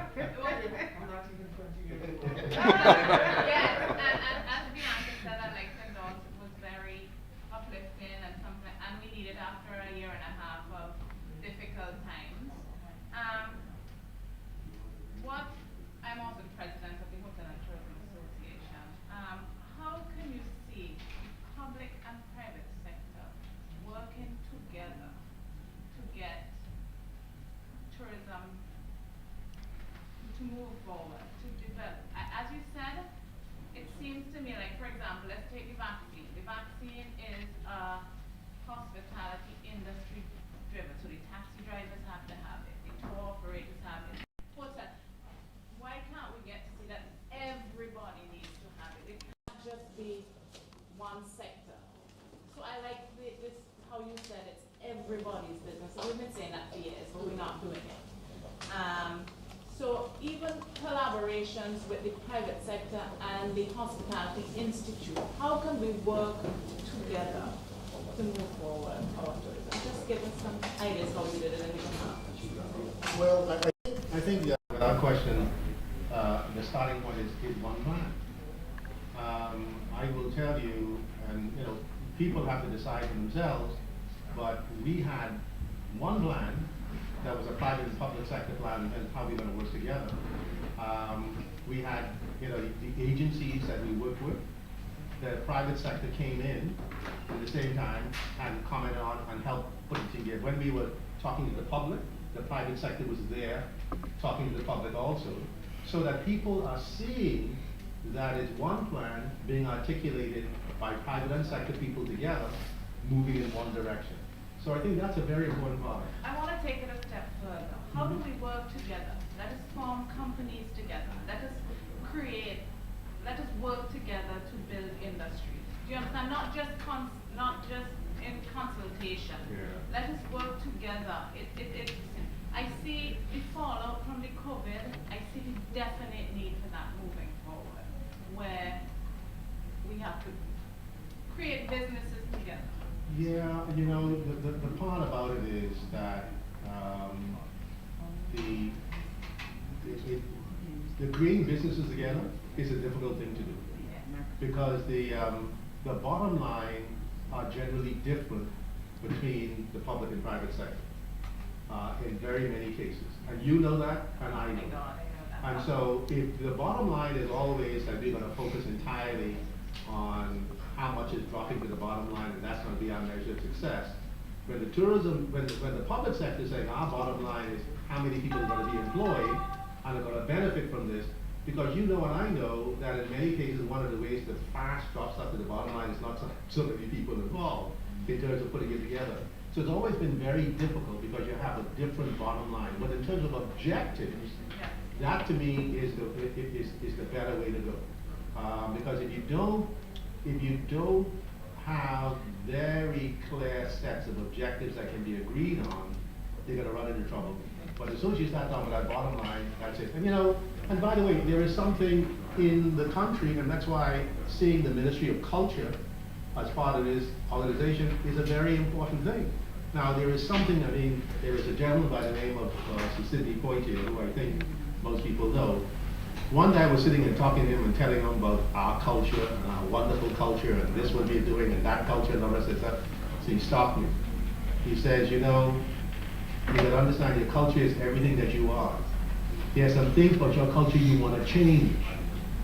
That is not something that's to be totally an embrace.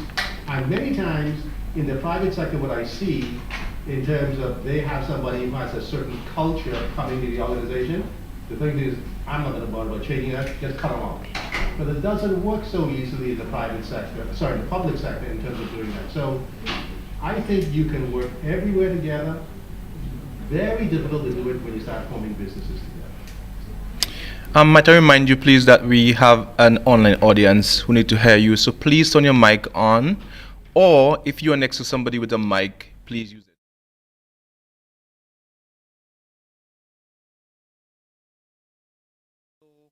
The AIA hub for the minister. The minister spoke about sea, sand, sun, sea, and fun.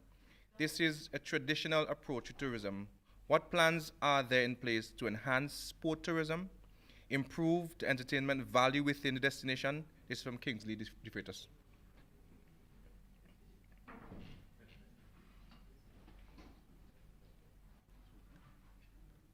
No, it has turned red.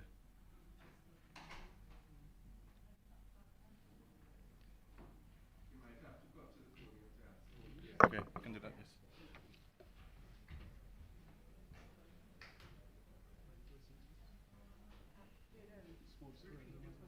Yeah, sorry. So the minister, you spoke about sea, sun, and fun. This is a traditional approach to tourism.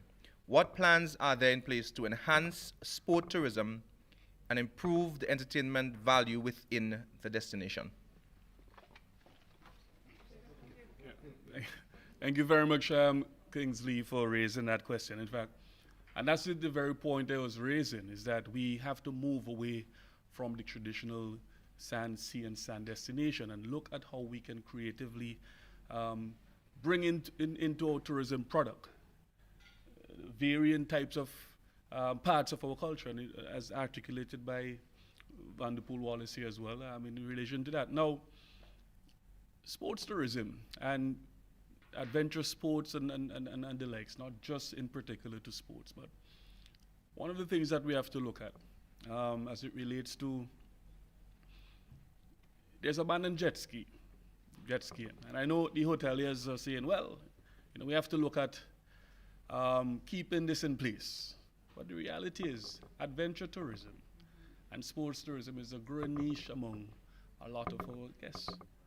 So we have to obviously look at measures in how we can balance preserving the aspects of where the hoteliers are saying, well, we may not want it in around Young Island Villa area or close to hotels, But we have a lot of more secluded locations, like for instance, Shumaka Bottom in North Leeward, and other places where we can zone and have better regulations in place. We don't say everyone is given a license to bring them in, but we identify in particular companies or businesses or entrepreneurs who can be given specific license to bring these in. We ensure that the ones that are imported are environmentally friendly. They don't have propellers. They don't get new technology with the wave runners, which is a lot easier to operate. Less impact on our ecosystem. And we zone where they can operate. We have to look at getting a lot of our entrepreneurs and business persons interested in looking at adventure tourism as a key component. And of course, further developing our product. And you look at entertainment. And I made mention of it in relation to hotels and the type of music that is played at hotels and so on. I'm not accusing or identifying any particular hotel, but I'm just saying we need to see a lot more of our local entertainment.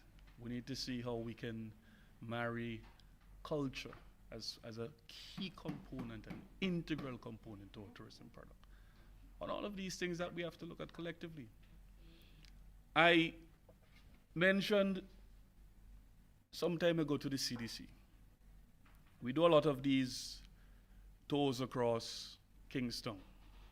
We said, this is Kingston, is a traditional city colonized by the British, and this is the Cathedral of the Assumption, and this is the Catholic and the Anglican. And we have in Kingston one of the richest in terms of our culture locations, which we don't use, or we don't use it in tourism, and to some degree we don't package it as part of our tourism product. And I speak to the Victoria Park. That's where the Union Jack came down and our local flag went up, but it's also home to our carnival. There's absolutely nothing wrong with outside of the carnival season. Victoria Park is used as a hub. The tourists want that kind of visitor experience. They want to see how is a steel pan music, what is so fascinating about this, but where is it coming from? You have an oil drum, you have the builders will come in, they will make in front of the visitors the actual steel pan, the tuning, and you have the finished product. The mass men will also be a part of that. They will have the raw material. They will have the drawings, the designs. They will cut them out. And there and then, you can have the actual showcase of, well, this is the finished product in terms of our costumes. Information centers, given a historical narrative of the symbolicness of Victoria Park to our culture, both in entertainment and also from a socio-political development front. That's the home of the new St. Vincent and the Grenadines after October 27, 1979. That's the very first place our flag went up. And we have to sell our story. We have to sell who we are as a people. And that narrative, it's only us who can do it. And package it as part of our tourism product. Because as Kingsley will know, visitors now in this new period, they go to the Bahamas, they go to Barbados, they come to St. Vincent. There are beaches everywhere. There's sea everywhere. But they want an experience that is unique to the island which they're visiting. And we have to create that opportunity for them. And when I say we collectively, all of us, including stakeholders, must play that role in crafting and developing that product, that message that we have. And that covers a broad stream of things: entertainment, the arts, culture.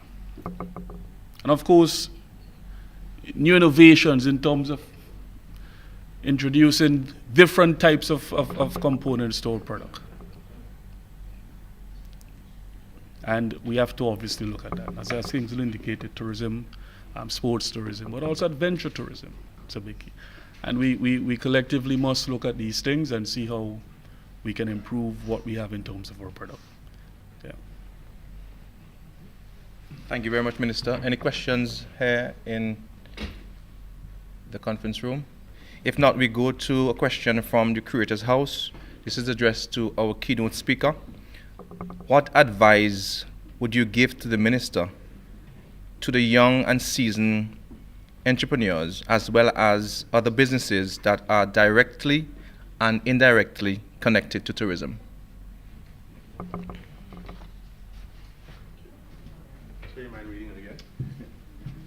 What advice would you give to the Minister to young and seasoned entrepreneurs as well as other businesses that are directly and indirectly connected to tourism?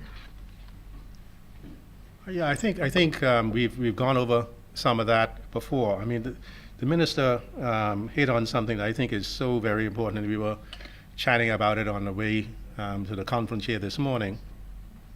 You know, packaging is very important. One of the things we have to figure out a way to do is to make sure you can get something sold to the visitor before they get here. Many people love to fly and flop. We all do that. You have all these wonderful ideas, but then you get, oh, I'm so tired, I may as well just stay here.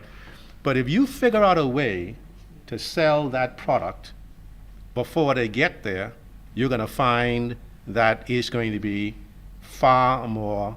So the entrepreneurs really have to become connected to how the business is sold and make sure that their product is presented as part of a package for it to be bought. Now, I gave an example earlier this morning of something that we found, which is very strange. We go and ask entrepreneurs when they're selling their products and for a packaging purpose, for a discount. And the first thing they say, no, I don't want to give you a discount. And then you have to explain to them something about packaging that is the genius of packaging.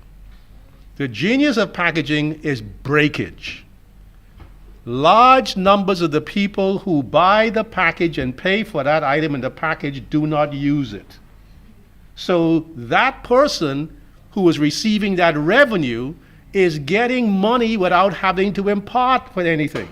So the idea of packaging is a fundamental part of it. I mean, people here buy cable channels, I presume, on TV. It's bundled. You don't go and buy an individual station. You know and I know they would never make as much money if we were buying individual stations. So they bundle it together. When you buy a cell phone, you get all kinds of things that's already bundled in that if you had to go and say. So packaging, meaning bundling, is a critical part of it. So for young entrepreneurs, for them to begin to understand, I have a product, find a way to get that product available to sale for the customer before they get here, and you'll be amazed at what it is. And give it a good price, because you're going to find that most of the people don't buy it. I gave the example this morning. We used to sell a package which included getting the 10 greatest hits of the Bahamas as a piece of music for them to go back. Now, everybody paid in the package for it. Only 10% of the people came and asked for the product. So we were able to pay people who were producing it a substantial sum of money. So that, to me, is they got to figure out a way to connect to the pipeline to enable that to work. Thank you very much. Don't go too far. Another question from this is from the Union Island Hub. Question: what are your views towards the restoration and preservation of our natural capital for the sustainability of tourism? National capital. Natural capital. Natural capital. Yes, Oh, natural capital. yes. I mean, absolutely, always. When Minister starts talking about creating items that are unique to this place, that is really what it's all about, is making sure that you are bringing those into the product. Now, unique and appealing. There are some unique things about me that nobody likes. Okay, so unique by itself is a good idea, but unique also got appealing. Appealing to who? to the person who got to put the money together and pay it. And so, there's a great phrase by Shakespeare that Shakespeare never said, but if you say Shakespeare said it, people listen to it and they believe it. Says that, in order to give pearls to swine, you must give it a faint odor of the sty. Now, you could try to sell your pure, unique product all you want, but if the customer wants a little variation of that and prepared to pay for it, that's the business we're in too. Because you see, here is the thing, my culture is for me. There is no requirement that everything about my culture you must like. How many people here like Afghani music from Afghanistan? The people in Afghanistan love it. Need I say more? So you got to be very careful on making sure that what you're selling is something that people find appealing, that is also unique for the area. So that's the thing that I think is very important. Thank you very much. Any questions in the room? If not, we move right along. Thank you very much, sir, for all of your comments and for answering the questions to our stakeholders. There are more questions, but they're directed to the minister, which we will probably leave for later on when we do the panel. Yeah? All right. Thank you very much. So we're moving on, and we are about to engage our panelists. And the first person invited to the podium is the Chief Executive Officer, Mr. Glenn Beach, from the St. Vincent and the Grenadines Tourism Authority.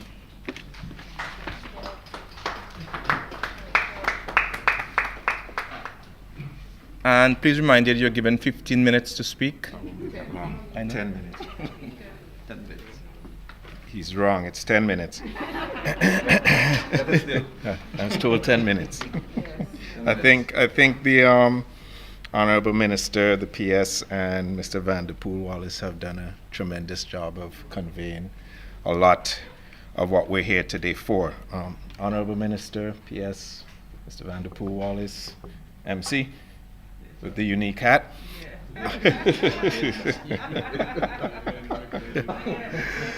Members of staff, especially invited guests, members of the media present. Still morning. Good morning.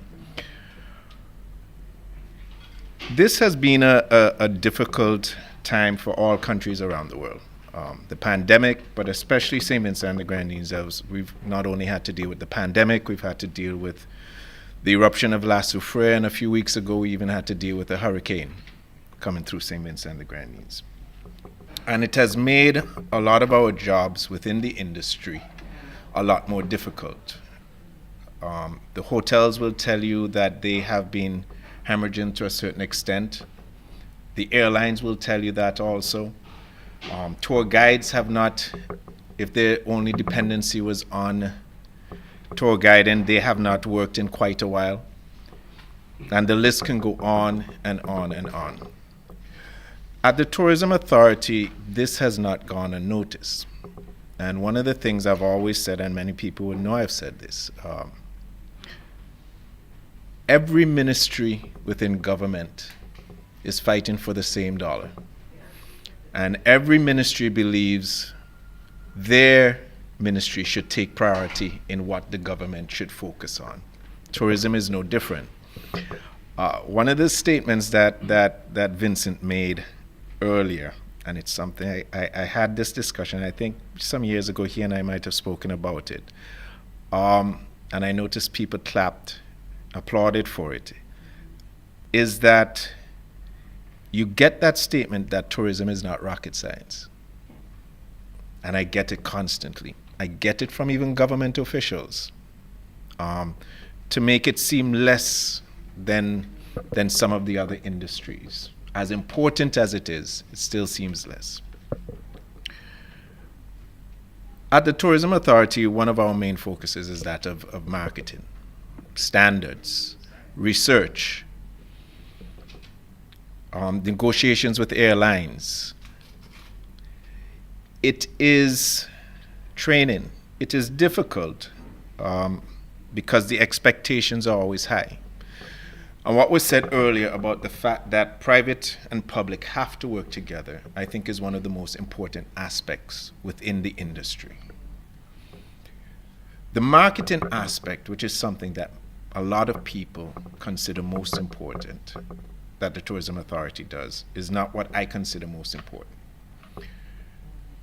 I consider the standards, quality development as arguably the most important. As a matter of fact, within the tourism industry, and she knows I say this all the time, my position is not the most important, in my opinion. Not the PS, not the minister. The tourism planner, in my opinion, is what holds everything together for tourism, because it's moving forward. We have continued to train. We have continued to develop quality. Avanel and her team have done a tremendous job in training. Natalie and her team have done a tremendous job in inspecting and making sure that, that our product is at the best it can be. The minister said the most beautiful country in the world is St. Vincent and the Grenadines. He has to say that, you know? But I agree with him. Yeah, and he believes it. And I agree with him. I agree with him. But I make this point also. Every other country believes their country is the most beautiful in the world. Every other nationality believes their country has the best product in the world. And that is why we have to be better than good. Our service has to be at the top of its game. I'm going to show a bit of my age here. In the 1970s, nobody would have believed that Vietnam would become a major player in the tourism industry. It's hard to beat them right now. Social media has become a big part of our lives. Discover SVG is a big part of our lives. As a matter of fact, one of the things we plan to do is that of a digital campaign. That should be coming up in September and October. We also plan to do our digital road shows. We plan to have a marketing campaign with Air Canada, because believe it or not, as much as we no longer have contracts with Air Canada, Caribbean Airlines, American Airlines, because thank God we have proven our worth in salt, that we no longer have to have a letter of credit or anything. They have decided that they make enough money that they no longer have to depend on us in any way or form to fly into St. Vincent and the Grenadines. But we are still responsible, to a certain extent, for filling those seats. Because it's not just about the airfare and them making the money from the airfare. They also want to make money from people on the plane, their passengers, buying drinks, buying food. They also want to make money, and this is one of the most important aspects of their business. And Europe developed it better first, and the North American companies have come on board a lot more with it. The tour operating side is more important to them. I shouldn't say more important, but they make so much more money from that aspect of it if it's done properly. So that plays an important role. So the packages that Vincent spoke about, I don't mean to go back in the past, but the packages irks me in St. Vincent and the Grenadines. Because I became marketing manager in 2001, and we started speaking about packages. Minister in 2005 brought in 2 experts to speak about packages.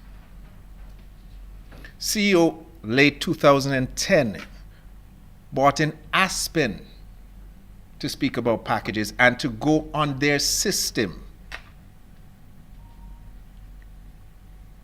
It has to be a collaborative effort. And part of the problem is simply this. The industry has changed. It will continue to change. It is no different to law, medicine, engineering, anything. It is an industry that you have to continuously read upon and educate yourself on. The days of running a hotel and it just being about that what's directly in front of you are long gone. Social media, everything, technology. My chairwoman will tell you about it. But you see, we look on the out from the outside and we think, I hear a lot of people speak about, being a hotel manager, running a hotel. You want to see how much work it takes to run a hotel? Any of you who travel and stay at a hotel, get up at about 3 o'clock, 4 o'clock in the morning and listen to the noise that's going on inside the hotel to understand the preparation that is taking place to make sure that their guests are happy during that day. And that's only a small part of it. The service we provide and give. I can market this destination. The Tourism Authority can market this destination as well as anybody else. And I'll tell you this, I have an amazing team at the Tourism Authority. From top to bottom. We might not have the resources that other countries have in terms of the finances. But the people I have in the authority, I'll put up against any other country in the region. But the Tourism Authority, the Ministry of Tourism, National Parks, CDC cannot do it on their own. It has to be collaborative. So we'll continue to push it. We'll continue to market the destination. We'll continue to try and make sure that we get more airlines coming in. Because that's what we do. And we know how important tourism is to St. Vincent and the Grenadines. But we have to understand that we are up against every other country in the world for the tourism dollar. I was telling Vincent the other day, I said, one of the, and I'm going to end off just now. Yes, man. I was telling him, one of my pet peeves, one of my pet peeves marketing-wise, if you go out and you ask a minister or a colleague, another director of tourism or CEO of a tourism board or tourism authority, what makes their country unique? I guarantee you 95% of the time you're going to get one answer. You know what? My people are so great. They're friendly. They give so much. And they're right. And I'd probably say the same thing about St. Vincent and the Grenadines. But it goes back to what was said before. What makes you distinct? I make it clear that the product of St. Vincent and the Grenadines, what makes us distinct is diversity. I think there are only two countries in the region that can compare to us in terms of diversity. One is that of the Bahamas, and the other is that of Jamaica. And we have to capitalize on that. There is no reason in a destination like St. Vincent and the Grenadines, we're a multi-island destination, where we can't have packages for staying on St. Vincent and on Bequia. Might be a bit more difficult with some of the other islands because of the range of product in terms of the hotels. But it's a start. I leave on this note, as Vincent said, this is not a job for the Ministry of Tourism, Tourism Authority, National Parks, CDC, and so on. The product that is St. Vincent and the Grenadines involves every single one of us. Thank you. Thank you very much, Mr. Glenn Beach. And just a reminder, 10 minutes for panelists.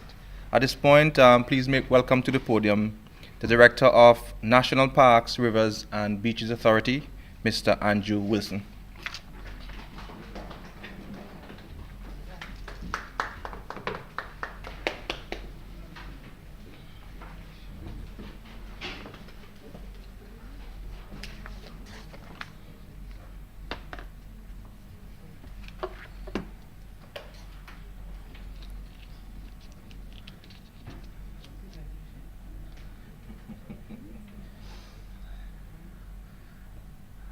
I'm just checking to see if it says actually good morning. I think, yeah, it's still morning. Monique, we ready? Okay, we just have a presentation that we will try to actually also project as I go through and present this morning. I want to also recognize our head table, our minister, Mr. Vanterpool, our guest speaker, the permanent secretary, and our moderator, Mr. Hayden Billinge, someone whom have been closely connected to professionally for many years. Yes, we are emerging out of a very challenging, difficult one-year period. And it's within this context that I believe that our conference today and tomorrow is very timely and very important as we seek to reconnect, rethink, and rebuild stronger together. The presentation this morning that I will be delivering is really seeking to give a perspective from the National Parks, Rivers and Beaches Authority as we seek to reconnect, rethink, and rebuild stronger as we move forward, bearing in mind the very challenging period that we have just come out from COVID, dengue, volcano eruption, and to still be very mindful that we are still navigating our way through the tropical Atlantic hurricane season. And a very important variable that could also be of concern as we move forward. I wish to move on and just to outline by way of presentation. What I will do is really touch a bit on where we are currently in terms of moving forward from the Lac Seferre volcanic eruption and the impacts that it would have had on our sites, and what we are working on in terms of rehabilitation and enhancement. Touch a bit on the 2021 visitor season. Obviously, we are now headed into that very important season of 2021-2022 visitor season. And then close briefly by looking at some of the short-term and medium-term focus over the next 3 or 4 year period, which I think is very important for us to look at, because obviously we look at the immediate, but we also have to be projecting down the road as we move forward. Yes, we have had challenges, but I believe there are really good opportunities ahead. And collectively, as most of the speakers have actually emphasized before, I believe we can proceed and move out of this particular period. In terms of the volcanic eruption that affected us during the period, next slide please. The volcanic eruption that affected us during the period of April 9 to the 22nd, when we moved into that very explosive period, this would have impacted all of our sites. We had actually site closure resulting from this particular period of our explosive eruptions. And since that time, we have actually focused, particularly during the period May to June, on recovery, cleanup, and rehabilitation. This has actually allowed us to actually reopen several sites, particularly sites that are within the green, yellow, and orange zones. And as I indicated before, we also, as we rehabilitate, we are very mindful too that we have to have a focus and some attention being paid to navigating through the Atlantic hurricane season, where our disaster management plans and our responses will be very important to minimize impact and to be able to be in a position to recover fast, recognizing that the Atlantic hurricane season, the latter period, overlaps with the commencement of our visitor season that commences generally around October, November. We would have actually undertaken most of our recovery and initial rehabilitation work within those initial sites that are now reopened, guided by a rapid assessment that was undertaken in April. We are now moving hopefully into our second phase of recovery and rehabilitation that will focus on those sites that would have been more severely impacted, located primarily in the red zone. And this has really been guided by our post-disaster national assessment and will involve added layers of costing. Initially, our rapid assessment, we were trending around 1.1, 1.2 million. We are now through the more defined and fine-scale post-disaster need assessment, we are now trending upwards to around 1.5 million, because we are now focusing on other aspects in terms of recovery, resilience, improvements, as we move on to the second phase.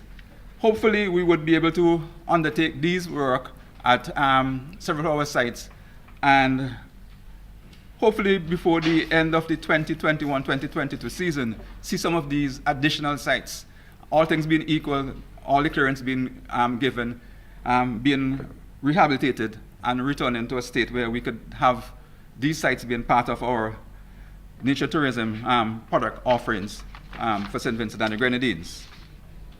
Next slide, please. Sorry. Just one thing I want to also mention too, I would have included 2 photos in this particular presentation. I think these are instructive. The first photo shows one of our premier sites, the Lasso Ferry Volcano Bambarin site, before and after the eruption. And you would have recognized the devastation that would have been caused. The upper slide would have shown, you know, the very intact vegetation and the damages that occurred subsequently with some structures that would have collapsed. Moving into the visitor season 2021-22, we recognize that as we move through this particular period, it's important for us to have systems and structures in place that will provide that level of comfort, security, and safety. One of the key areas of work in 2020 that will serve us well in 2021-2022 would have been the recreation sites COVID-19 protocols that would have been prepared and developed. And also, subsequently, we would have had several iterations of the Ministry of Health and Environment and Wellness guidelines. All these would be very important instruments that will guide us with regards to our domestic and our foreign visitorship to our various sites. So we'll actually use measures that are contained within these protocols and health guidelines to guide us.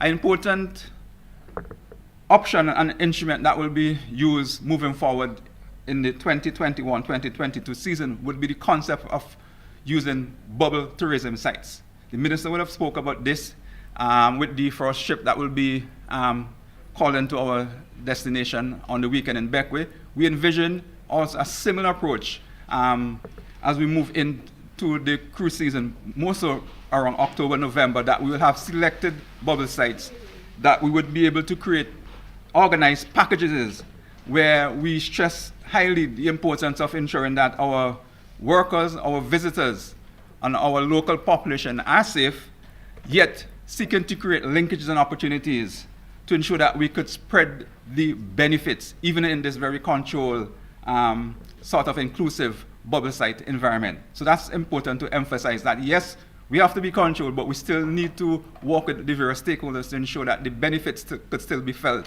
by a wide array of stakeholders and beneficiaries.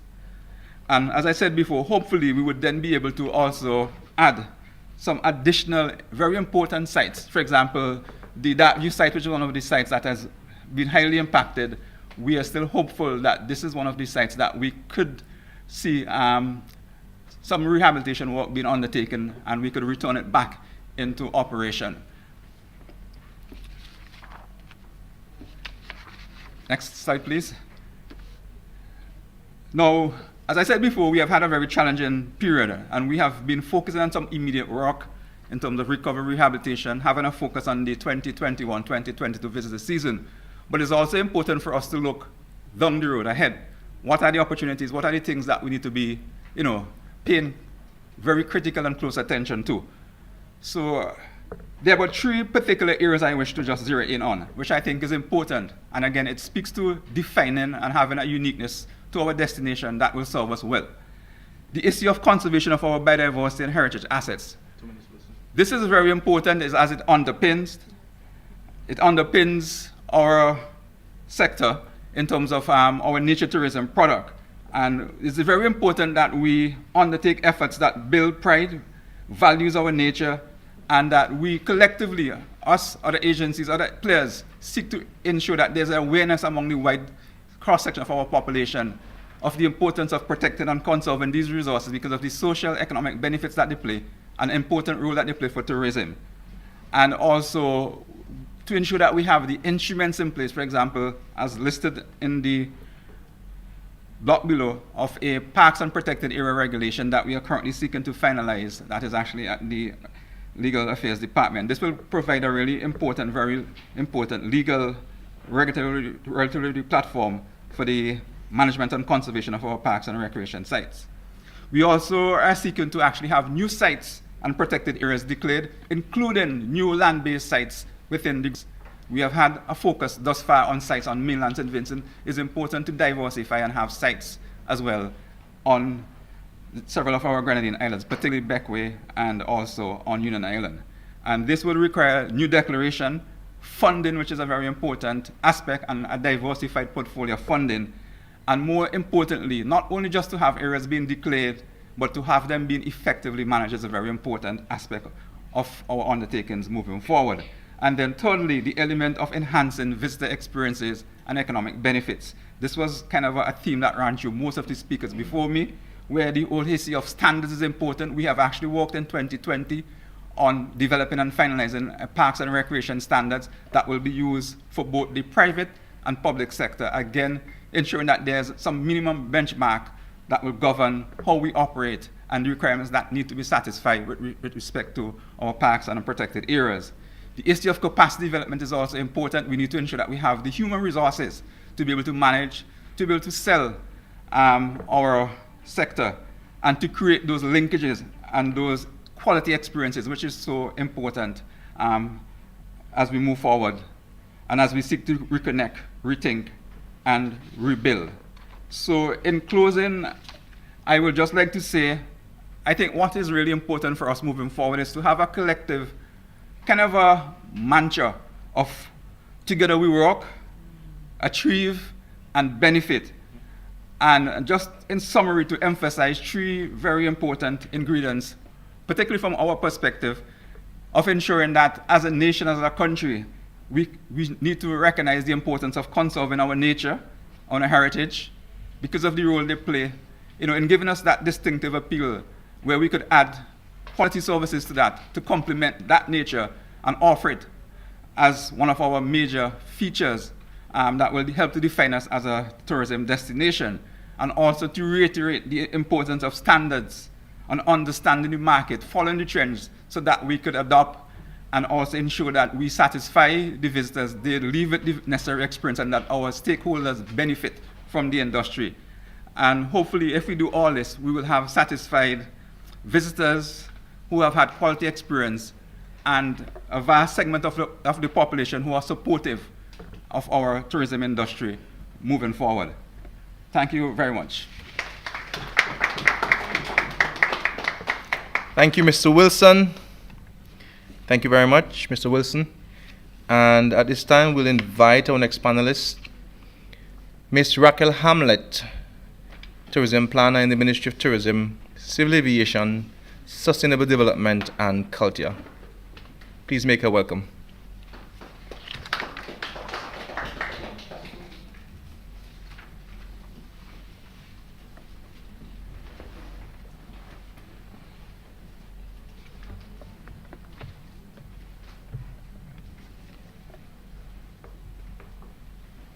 Protocol having been established, I would say good morning, good afternoon, ladies and gentlemen. I am here to give you a quick presentation on behalf of the ministry. As you know, it's the Ministry of Tourism, Culture, Civil Aviation, and Sustainable Development. But I want to zero in on the ministry's mandates and some of the programs that we are involved in, and also give you a brief update as to our plans for the way forward. So as you can see, our primary responsibility entails development of policies, product development, inclusive of new sites and attractions, upgrading of these sites and attractions through capital projects, working with community groups. But remember, we were told this morning that community groups essentially, and we also embrace that, it actually means for development for, of, and by the people, because the community is the people, and without the people there is no tourism. We also provide industry incentives. That includes concessions for marine and land tour operators, and also accommodation. The accommodation component is guided by the Hotels Aid Act of 1988 originally, and there was an amendment, as you can see, in 2006, and that was to facilitate the change from a ministry of the Department of Trade to the Minister of Tourism. So prior to 2006, the hotel incentives were facilitated under the Ministry of Trade or Department of Trade. The Hotels Aid Act basically covers construction, expansion, and improvement, and many of you here who are involved in the accommodation sector, we work along closely with you with regard to assisting in terms of providing information and guidance on your construction, in your construction phase, the expansion if you have an existing business and you need to expand. Once you have 5 rooms or more, we also facilitate that under the Hotels Aid Act. And those of you who have properties, you want to change your furnishing, you may want to change your kitchen and all of that, that is facilitated under the improvement orders. Please feel free to touch base with us at the Ministry of Tourism. We are always willing, ready, and able to assist in providing information for you with regard to this. Other incentives that the industry receives from the ministry, but guided by the Customs Duties Act, number 25 of 2008. Those of you who are involved in diving, sailing, or the recreational aspects of tourism, from time to time you may need to bring in new equipment, you may need to improve, you may need to repair your sails. The Customs Duty Act allows you to be able to do all of this with some concessions, facilitated by the Ministry of Tourism as well.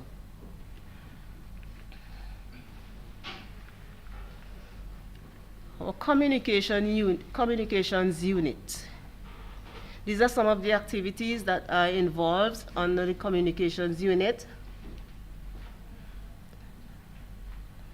I wouldn't go through all of it. As you can see, we're pressed for time. School-based assessment, I want to highlight. Each year, the ministry involves, the ministry gets involved with students in tertiary institutions. For example, the community college, they have projects that they're working on with regard to tourism, and we assist them in terms of their preparation. And also throughout the year, there's people who may have an interest in tourism, persons who are undertaking their degrees or postgraduate studies, they reach out to the ministry for assistance, questionnaire, and so on and so forth with regard to tourism. We also provide that level of assistance. The ads for television and radio, though the primary objective of those ads sometimes is not only to educate but also to address issues in the sector. For example, there are ads that may speak to conflict management. There may be ads that speak to providing proper service. So we use these tools as means of educating and also addressing issues in the tourism sector.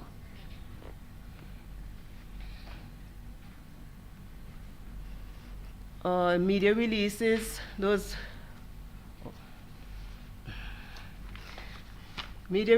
tourism highlights, hosting of weekly chit-chat. The chit-chat programs I want to make emphasis to, that one is often done in collaboration with stakeholders. So for example, the Hotel and Tourism Association may be featured on a program where property might get an opportunity to showcase their business. The diving sector, they may get an opportunity to showcase their business and let the public know what they're offering. And again, it is also used as an educational tool to let you know what is taking place in terms of development in tourism. It is usually done on 705 radio and broadcast to other stations as well. Human resource development training. Every year this is done as a means of building capacity. So we target our frontline workers. As we say, there is no tourism without our people. And as Mr. Wallace had hinted to us this morning, if the frontline officers are some of our key industry players. And so from time to time, we always have to ensure that they are au fait with what is expected of them so that they can provide quality service. So immigration officers, customs officers, police, nurses, those are some of our target audience during those programs.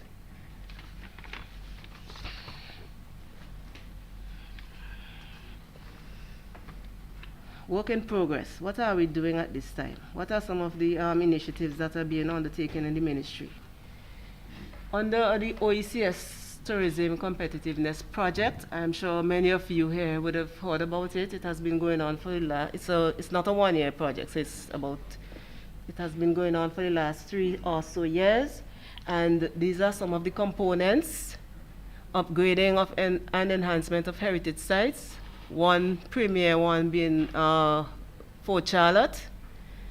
Fort Charlotte, as we know, and most of us would have had comments about the fact that when you go to Fort Charlotte, yes, it gives you a 360-degree of view of St. Vincent and the Grenadines. However, there isn't much to see.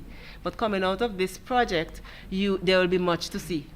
It would entail a business plan that would structure the management, operation, marketing, and commercialization of the fort. And the project would also entail restorative works to the forts in Hamilton, Bequia, Rapid, and Irene in Union Island.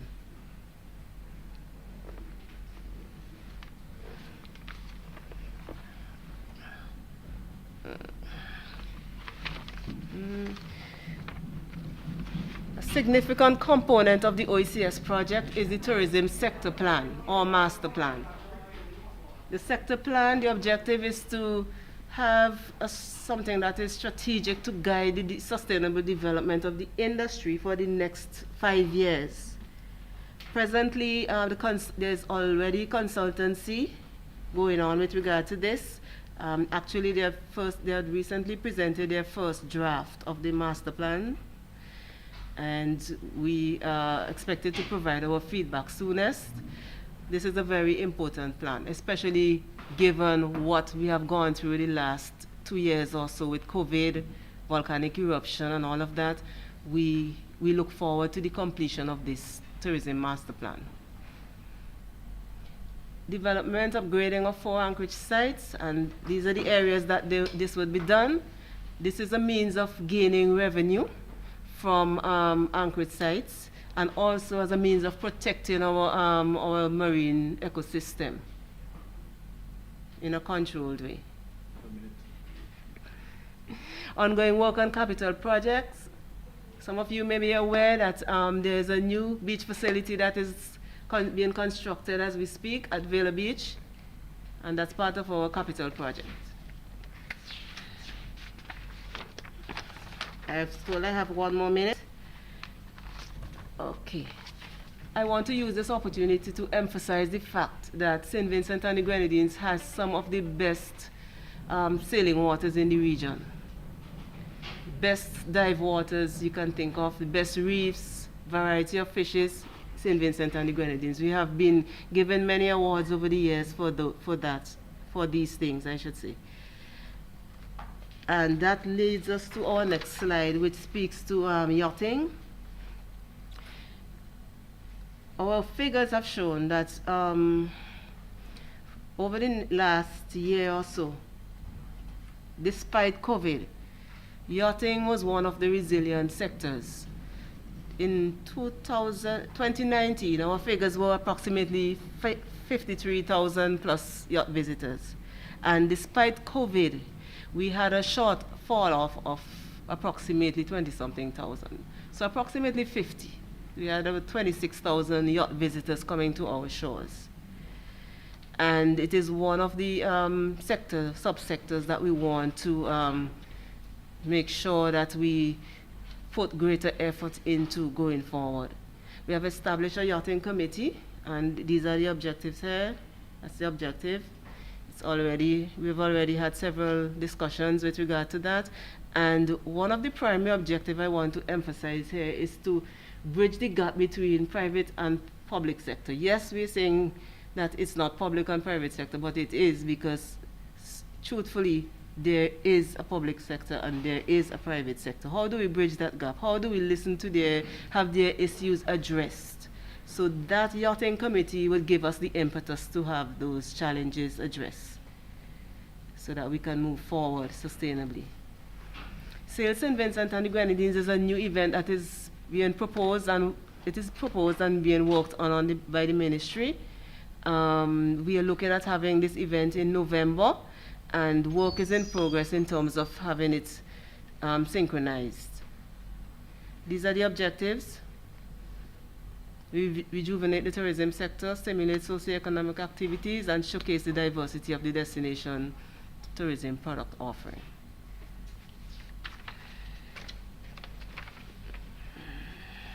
Cruise tourism.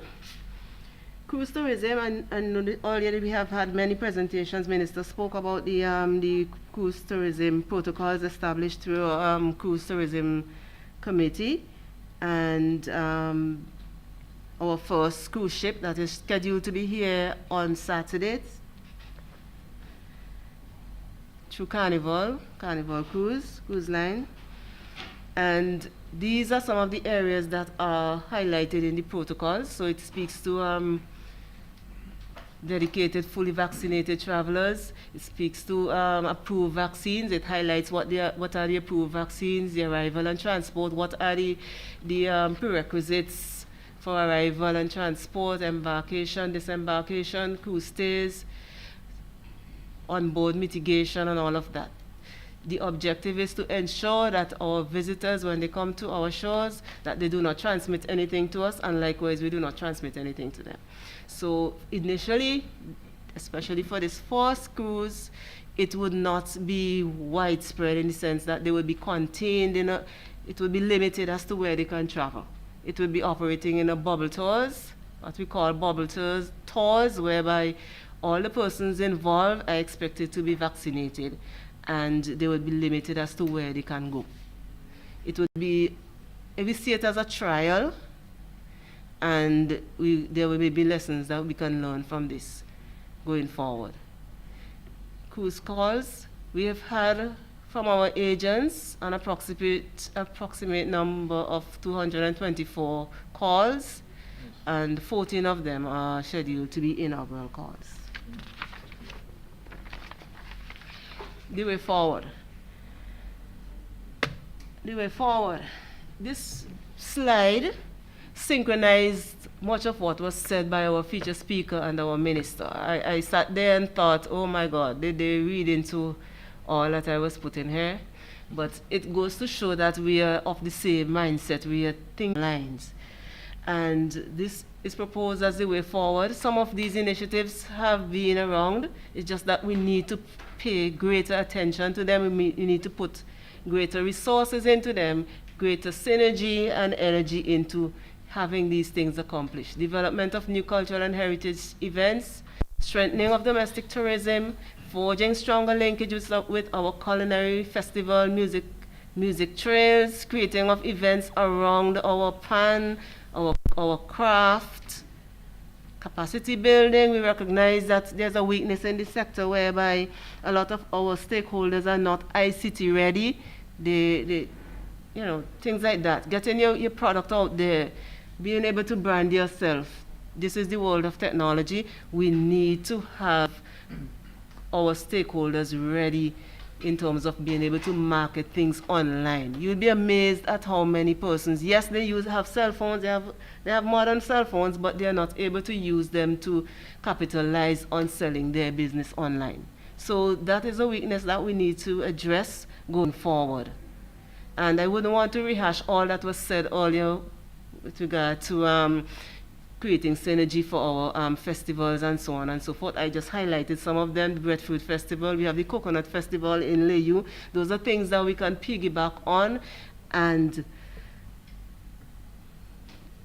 ensure that these things are done in a sustainable way, and moreover that the monies that are generated filter down to our communities. We don't want people to go ahead with the mindset that tourism involves people who own hotels. It is beyond hotels. There's need for stronger forging of tourism that links to our communities.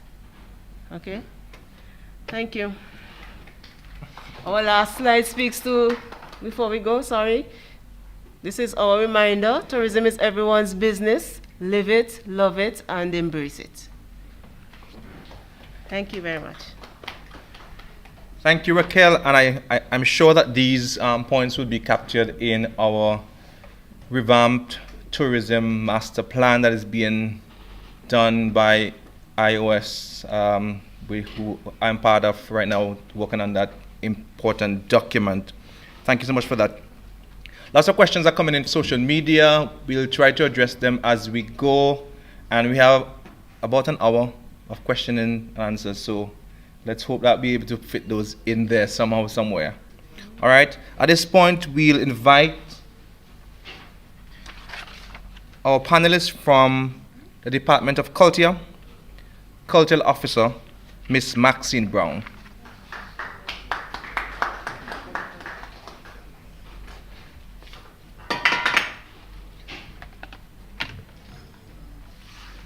I beg to adopt the protocol already established.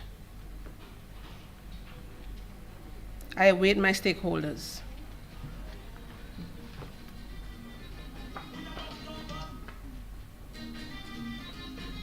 Volume.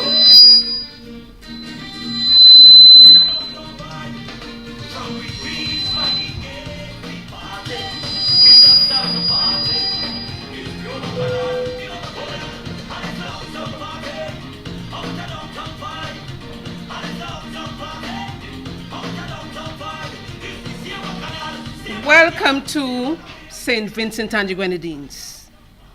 Do you feel the energy? That is the kind of energy, the type of vibes and more that culture, through CCI, the creative and cultural industries, has to offer. Not just to get a squeeze, not just to get a one-time gig and be asked to take a seat, but to take, perhaps demand, an important space to play an integral role in this industry that we have come to rejuvenate. Put your hands together for the Vinci Dance Ensemble. Tourism is everybody's business. And if we were to love it, and embrace it, we have got to make culture an integral part of it. Perhaps, just for emphasis, the question on the table is there a relationship between culture and tourism? The answer is obvious, at least to those who value culture. Therefore, as we make plans for this industry, our role at culture is to ensure that we create a strong correlation between culture over there and tourism over here by bringing them together, culture, tourism, cultural tourism, to enhance our tourism product. Next slide. First and foremost, to achieve this bond, it is imperative that we make culture an intentional part of the tourism experience. To borrow a line from Lotto, you have to be in it to win it. And it is being in it to win it that culture has to be integrally intertwined in tourism for the impact to be felt. Culture equals tourism rather. Tourism equals culture. In this new and deliberate merge, we intend to push for the growth and development of our cultural tourism. Cultural tourism should be an intentional part of the tourism experience, where cultural immersion with the local people, our language, our folklores, tradition and customs, the cuisine, our performing art and cultural tours, our festival and our festival arts, our cultural events, our folk art, our sites and monuments, become the inevitable part of a visitor's holiday. It has been suggested by Macallan that tourism is the ideal arena in which to investigate the nature of cultural production. So if tourism provides an important means of enhancing culture and creating income, which supports and strengthens our cultural heritage, our cultural production, and our creativity, why aren't we capitalizing on this venture? What rather could be possibly holding us back from this reality? The picture painted is one of marriage. We have to marry both entities to create that uniqueness, to build the real vibes, to tell the story, to provide the awakening, to be able to offer that true and ultimate experience that we want our visitors to enjoy when they visit our blessed homeland, the land of the blessed St. Vincent and the Grenadines. Creative and cultural industries are increasingly being used to promote destinations and to enhance their competitiveness and attraction. It is often said, if it's not broken, don't fix it. But as we look around and observe how much cultural tourism is working for our competitors, we, with a rich cultural heritage, mixed with African and Amerindians and Europeans and perhaps more, and all its flair, we too can definitely make it work for us. The surveys, the studies, the many tourism organizations continue to show that history and culture are strong influences on their choice of holiday destination. Therefore, creating a great relationship, a strong relationship between tourism and culture can help destinations like ours to become more attractive, more appealing. More appealing, that's the key word that our keynote speaker raised. Give us the edge, enable us to move and to be more competitive as a location to visit, work and invest, giving us that competitive advantage. Next slide. Another key factor why we should ensure that culture and tourism are intertwined is the mere fact that it is very important for us in the region to diversify our tourism offerings. The San-Sea-only phenomenon is going out of fashion. It has been overused, abused, and now more is being sought. Cultural tourism, where we embrace our culture and heritage, is taking up a big part of the cake, a big piece of the cake. In fact, the challenges of our times and the new trends in global travel and leisure demand that we package and portray and promote our cultural commodity, both the tangible and the intangible. Simply put, tourism has evolved, shifting from the traditional way to a more engaged experience. So why not invest to reap the benefits? Next slide. Why is culture important in and or to the tourism industry? Positive economic and social impact. I hold the view that our people, generation yet unborn, visitors to SVG, and our economy will benefit immensely when we incorporate various facets of culture in our cultural product, whenever and wherever possible. Our gastronomy, our creative arts, our heritage must all feature prominently in our tourism services to make tourism work for every Vincentian. It further establishes and reinforces identity, it builds image. Cultural tourism helps preserve the culture and historical heritage. It facilitates harmony and understanding among our people while enhancing the tourism product. So, next slide, in making allusion to the 3 W's, we have established what in that 10-minute slot. We have asked why, and now we are down to the where. Next slide. Where can we engage our services during the season? And how can each of the cultural factors contribute to cultural tourism? We can get a lot of opportunities to educate our guests. Next slide. But just in the interest of time, and I've been told how much time I have remaining, we want to zero in and tap in here at the hospitality industry, specifically hotels. Hotels provide accommodation and definitely more. But through accommodation, our local hotels become the home away from home for the different types of tourists. How can hotels, and I hope Kim is paying attention, plan their part in this cultural tourism? The answer may be obvious, but unless you change your hotel culture to make an exerted effort to engage and include culture, we will be basically spinning top and mud, as the old people say. You have to make culture an important part of your package. And now how can you do that? Culture has the answer. Engage your guests, or our guests, we claim them all.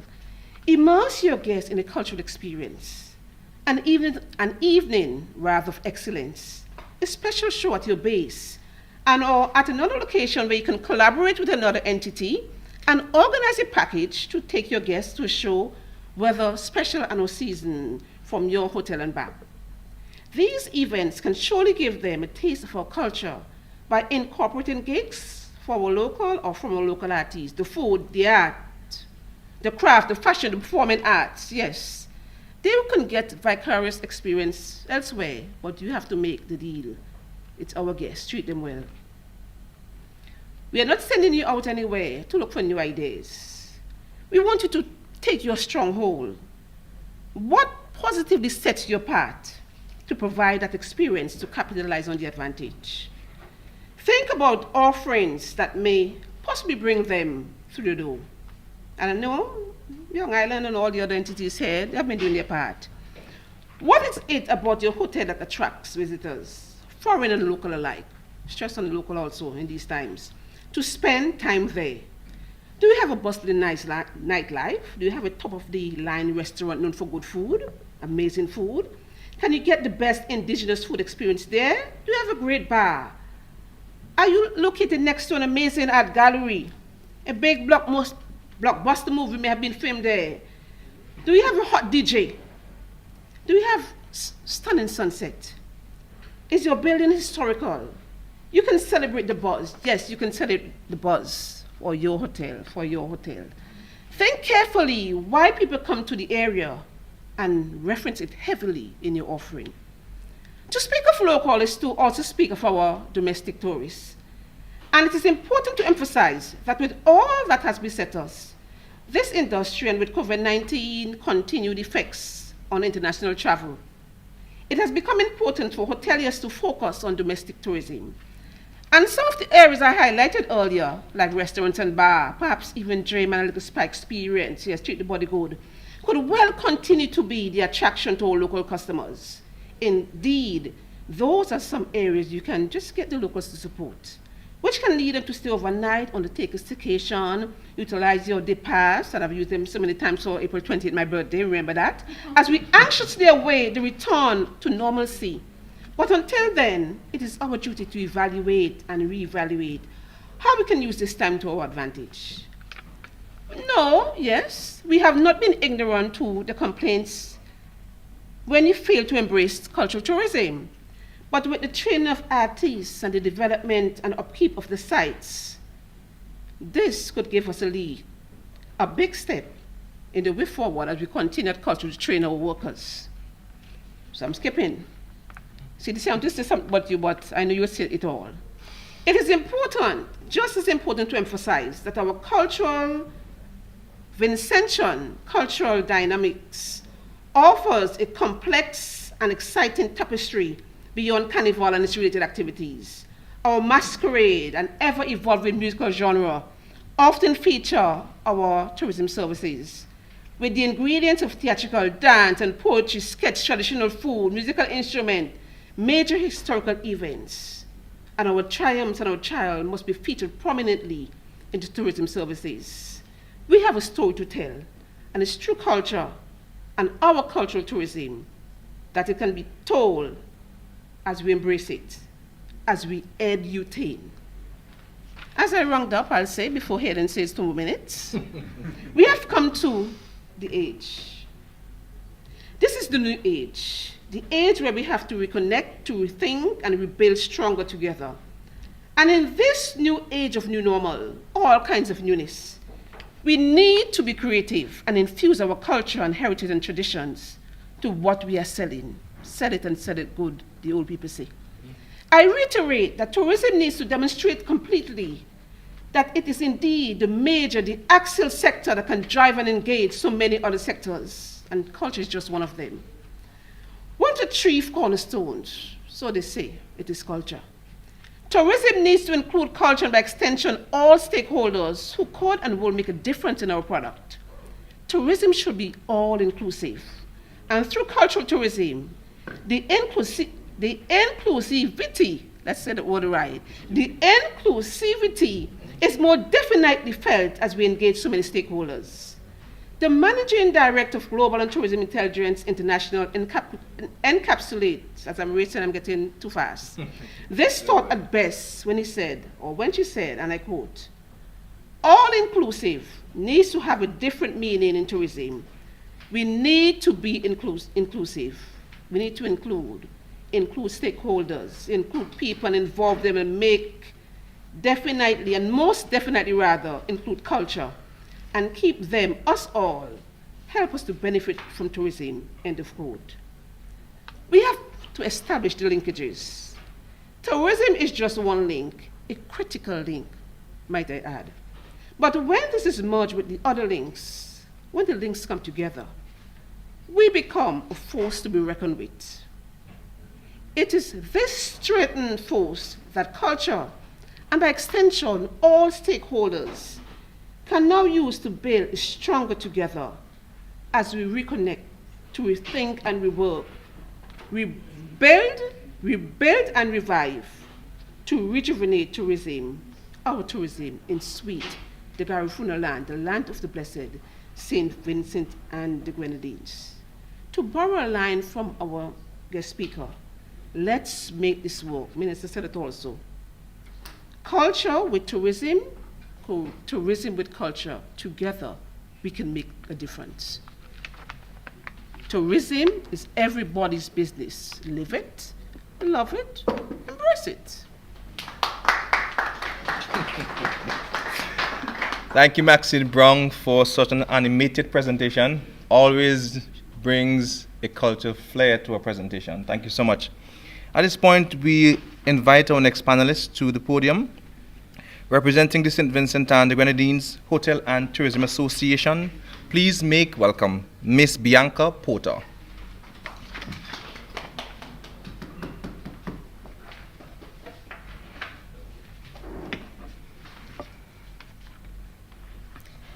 Well, it is now afternoon.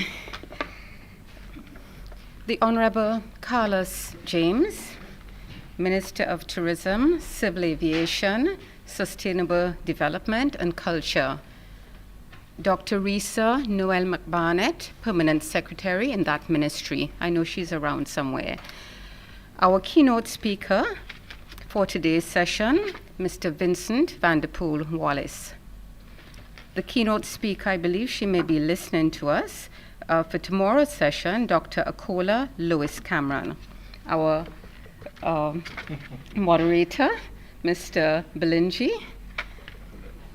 Mrs. Kim Halbish, President of the St. Vincent and the Grenadines Hotel and Tourism Association. Mr. Glenn Beach, I know he's around, Chief Executive Officer of the St. Vincent and the Grenadines Tourism Authority. The media, stakeholders present here, those who are listening, both in St. Vincent and the Grenadines and abroad, good afternoon. I have to admit that I don't have a PowerPoint presentation for you. I wanted to do one, but I had a choice. I had to either take care of my guests or do a PowerPoint presentation. So I decided my choice was to take care of my guests first. So, as we all know, it's been about 1.5 years since our visitors, those who've been here before and prospective visitors, have been able to travel as they would have liked. It's been an extremely challenging year for our sector. And while I'm here to speak about the accommodation sector, it's been challenging for everyone who interacts or has any kind of connection with this sector. It's been challenging for the liquor stores, the supermarkets, the fisher folk, just about everyone, the farmers, just about everyone who interacts with our industry has had a horrendous year. But having said that, I am optimistic. I'm optimistic for the future. And people have always traveled since biblical times, and they will continue to travel. I believe Mr. Wallace spoke about experiences, and we all know that people yearn for experiences. They're tired of the Zoom, yes, this is virtual, but they're tired of virtual experiences. They want the real see, feel, and touch experiences. They are eager to have experiences. And I believe St. Vincent the Grenadines is one of the best places for them to come, whether it be for adventure-based experiences, such as kite surfing, kayaking, etc., cultural experiences, culinary experiences, community-based experiences, and the list can go on. We have a lot to offer. And there's this pent-up demand for travel, and I suspect that 2022 will be a better year. It will not be at the levels, the pre-COVID levels, but I think we'll see some increased demand for travel. And when we think about the international vaccination rollout, which started in late December 2020, our own rollout in, I think it was February of this year, and the plans that the international airlines, those who had to suspend services to our destination, they have plans to return in the latter half of this year. So there is indeed hope for us. So the question is, does the Hotel and Tourism Association have any plans? What does the Hotel and Tourism Association plan to do to assist stakeholders? And that is always a question.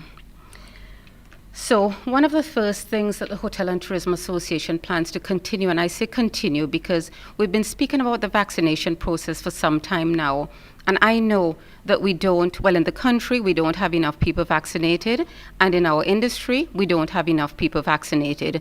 We have tried, our president, she's here, I'm on the executive, we've tried our utmost to encourage persons to become vaccinated, because I'm being asked by tour operators, are your staff vaccinated? We are coming our clients, are coming vaccinated, and we'd like your staff to be vaccinated as well. And, you know, there are a few properties in this destination that have staff members who are 100% vaccinated or close to that.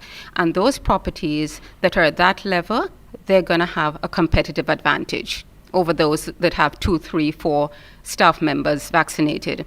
And I think it's important for, of course, our staff and other stakeholders to understand this, because I believe Mr. Vanderpool Wallace, in response to a question, spoke about the fact that a staff member gets paid and he or she goes to the supermarket and spends that money. So there's this tourism web. Tourism isn't just about those who we can actually see involved in the industry. It is all of the other players who, if tourism is at an all-time low, they're going to have a lot less disposable income to work with. So the vaccination awareness and education program, we plan to continue with it to target the staff of the various properties, and we basically are not going to give up. We're going to keep pressing on. Now, training. We always conduct training, and we'd like to continue to partner with the SVGTA, and we're going to emphasize training in the housekeeping department. If you think of the housekeeping department, prospective visitors are concerned about whether we are cleaning properly, sanitizing properly, disinfecting properly. And we have to make sure that all of our properties are on board, the housekeeping staff are on board, and understand what is required. The front office, that's another area that we plan to train. And yes, we've been receiving guests. We've been receiving primarily domestic business, but our front office staff still need to be trained, because we want to get ready for our international guests, and they have to be trained and retrained so that when the international guests do arrive, because they're following the taxi drivers, of course, they're one of let me back up, immigration, etc., taxi drivers, they're going to be one of the first persons who will meet and greet our guests, and they also have to be prepared in this new COVID world, because, COVID-19 is not going anywhere anytime soon, so we have to learn to live with it. Our wait staff and bar staff, we want to conduct training for them, general customer service training. You know, sometimes staff say to me, I've already had customer service training. And I say, okay, but training is ongoing and lifelong. I know I love to attend training, If you learn one thing and new thing in customer service, you've learned a lot. And of course, you have to reinforce that excellent, outstanding customer service is what people are looking for. And I think the visitors who come back to our shores and the new visitors, they're not just going to be looking for the regular everyday service. They're going to be wanting more, and we're going to have to step up and provide more. Training in fire and safety, CPR, OSHA, etc. So those are just some of the areas we're going to focus on with regard to training. Now, the Hospitality and Maritime Institute. That is a fantastic place. I don't know if Mr. Vanderpool Wallace has, no, I don't believe he's had a chance to visit. Not that I know his every move, but I don't think so. But it's a fantastic place. I've been on a tour of that facility, and it has arguably the best culinary equipment in this country. It is unutilized. That's the long and short of it. It's unutilized. The marine aspect is not in place yet, but it's unutilized. It even has a spa room. It has, I think it's 5 or 6 rooms that are available for letting, but those have not been used yet. It can be used for special events as well. But we need to move that to the next level. It's this is not a criticism, because we are in this together, but we got to move to the next level. And we got to make it a place that we can use it as a resource for bartenders, wait staff, persons who would like to go on cruise ships, new properties. We have to really move this to the next level, but we're going to have to be really committed to make it happen. Packages. Lots of people spoke about packages, and we have to continue encouraging the creation of packages. 2-center packages. We are a multi-island state. How about part of the stay here on mainland St. Vincent and part in Bequia or Union Island? It could be for locals, and it could be for the international travelers as well. Staycation packages. And over this past year and a half, I don't know what we would have done without our local domestic market. I don't know what we would have done without them. So I thank them. I really thank them for supporting our sector. Of course, we've had a quarantine guests, but the majority of the quarantine guests have been locals who've had to go abroad for one reason or the other, or the diaspora who've had to come here to attend a funeral of a loved one or to take care of personal business. But we've had to rely wholly and solely on that local business. So when COVID-19 seems to have settled down, which I believe it will eventually, and we have our international visitors coming in, let us not forget about the locals. Let us continue to promote staycation packages. I know there's a lot of that in Jamaica, and we need to focus more on that, because sometimes locals cannot travel overseas for one reason or the other. And if you have an appealing package, they'll stay with you for even one night for an anniversary or a birthday celebration. So let's not lose sight of the staycation packages. Now, the tourism channel. This is something that existed prior to COVID, but the executive head of the Hotel and Tourism Association had discussed the rejuvenation of it. And I think it really was our president's idea to make it into a sort of revenue generation for the Hotel and Tourism Association. So prior to COVID, we had all of the plans in place. We hired Tolga Akchali, who is a very talented filmmaker, and we discussed with him the idea of shooting videos at different, whether hotels or tourism entities, and then these videos would be used on the tourism channel. And some people listening may say, okay, but the visitors are in the hotel rooms. But this is what I have to say to this. And I think of an experience in 2019 when we had the sailing, I can't remember what it's called, the sail, the Ark, right, well, we had the Ark. A lot of them stayed at the Blue Lagoon Hotel. They came in on their yachts, but some of them wanted to sleep in the hotel.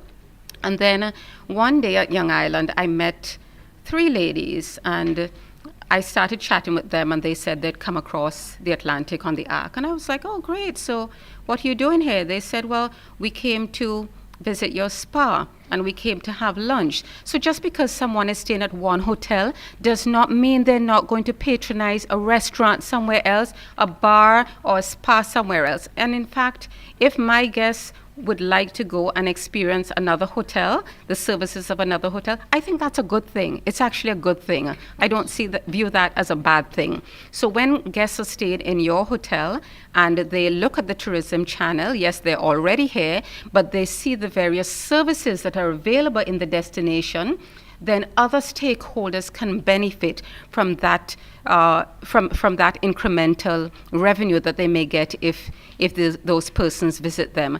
And also, they may decide, my goodness, I never heard of let's say the Beckway Beach Hotel. Maybe next time I come, I'll go and stay there. So that is going to be very beneficial. But what we thought was, we'll wait until about 3 months following the almost full return of international travel, and then we'll start the videography and start getting things rolling with the tourism channel. The Ins and Outs of St. Vincent and the Grenadines, that has been a publication that has been endorsed by the Hotel and Tourism Association for many years, and we weren't able to produce it last year, but we plan to continue with that. Papayo, we have a newsletter, an electronic newsletter, and that will also continue. Our new website, well, we had planned to launch that last year, but everything went upside down, so we plan to launch that very soon. It's close to completion. We want to encourage members to either reinstate their membership in the Caribbean Hotel and Tourism Association or join the Caribbean Hotel and Tourism Association if they were never members. Now, in order to join the CHTA, you must be a member of your national association. That is a prerequisite. And you may ask, why should I join CHTA? Are there any benefits? That's always one of the first questions. They have a lot of hallmark events. There's what used to be called CHTA Marketplace. It's now called Caribbean Travel Marketplace. A few of us would have participated in previous years. There's Chris. I think that's going to be in person later this month in Miami. There's Chief, which is a really great networking event.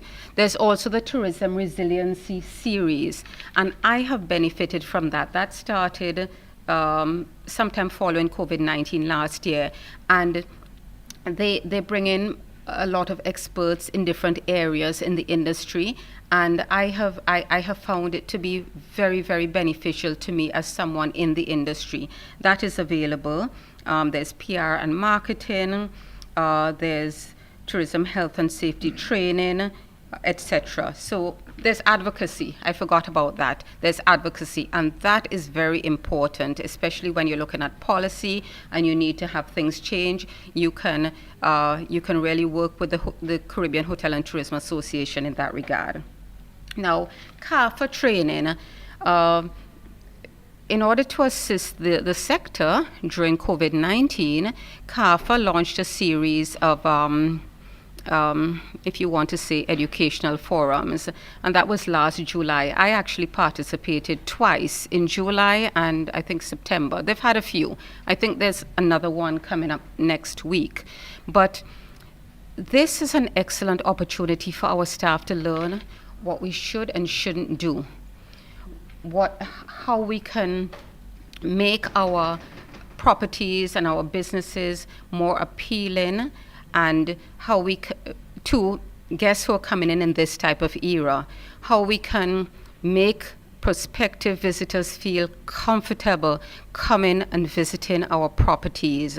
So I really have to applaud CAFA. They've been working closely with the Ministry of Health, Wellness and the Environment here, and they help to facilitate that training. They also have something called this, which once you've registered and some of your staff have been trained, you have to report any illnesses within your property. And I know some persons may be hesitant about that, but it's confidential, and the illnesses are not just COVID-19 related. They could be any illnesses. And if you've reported for a month, then they will award you the, it's the HST. It's called the HST. And that badge can be used as a marketing tool because it indicates that you are safe, you're a safe property to visit, you're a safe entity to visit. So I encourage persons to get involved in the CARFA training.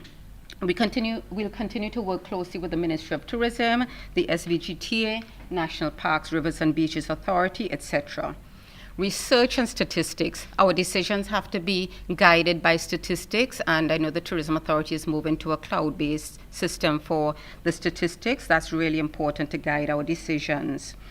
Raquel spoke about this, but I know it's felt that we don't have a national tourism policy, but one is in the works at the moment, and I was on the call, I think it was last week, when the second phase of this process was presented to us, and it looks good, but what I would really like to see is, when it's completed, I hope it's not just placed on the shelf to gather dust, because it looks really good. They're going to be tweaking it a bit, but we need to work with this. We are speaking of moving forward positively with tourism, and if we can take this tourism master plan on board and work closely to see what we need to do to improve our product, I think we'll be well ahead of the game. We also want to encourage members to incorporate digital technologies in their everyday operations. And I know some properties may be, some property owners may be a little scared to do that, but it's going to help you with your cost savings. It's going to help you with time as well. So what can stakeholders do? I'm going to wrap up. Stakeholders work together as closely as possible. Focus on the positive aspects of what we have. Use this time to conduct property audits. Do your own property audits. We've not had much money over the last year, but try to see what you can do to improve the maintenance of your properties. The money hasn't been there, but now is the time to start to see what repairs you can do. Enhance training for yourselves as owners and managers, so that you, when we never close, but when we start to engage the international traveler, we will be at a much higher level of professionalism. We need to embrace the professional development opportunities that are there. If there are any grant opportunities, and grant opportunities don't always give us beds and chairs and tables that we really want. But if there's a grant opportunity and it can help you to become greener, grab it. And there may be some opportunities coming up, which we've spoken about with a consultant in Canada recently for green tourism, sustainability of our product, etc. Just take advantage of any opportunities that come your way, and a lot of them are free. So take advantage of them now, because we anticipate that things will get better, and when things get better, we want to be ready, and we want to be professional, and we want to be the best that we can be. We want to exceed our guests and our visitors' expectations. I've been asked to wrap up. I still encourage persons to work with tour operators, and I know that we as an industry, over the years, we've gone through a lot, whether it be SARS, 9/11, etc. But we are resilient and we are strong, and we have to keep forging forward to make our tourism product the best. And we know it's the best, but we want others in their eyes to say that our tourism product is the best in the Caribbean. Thank you.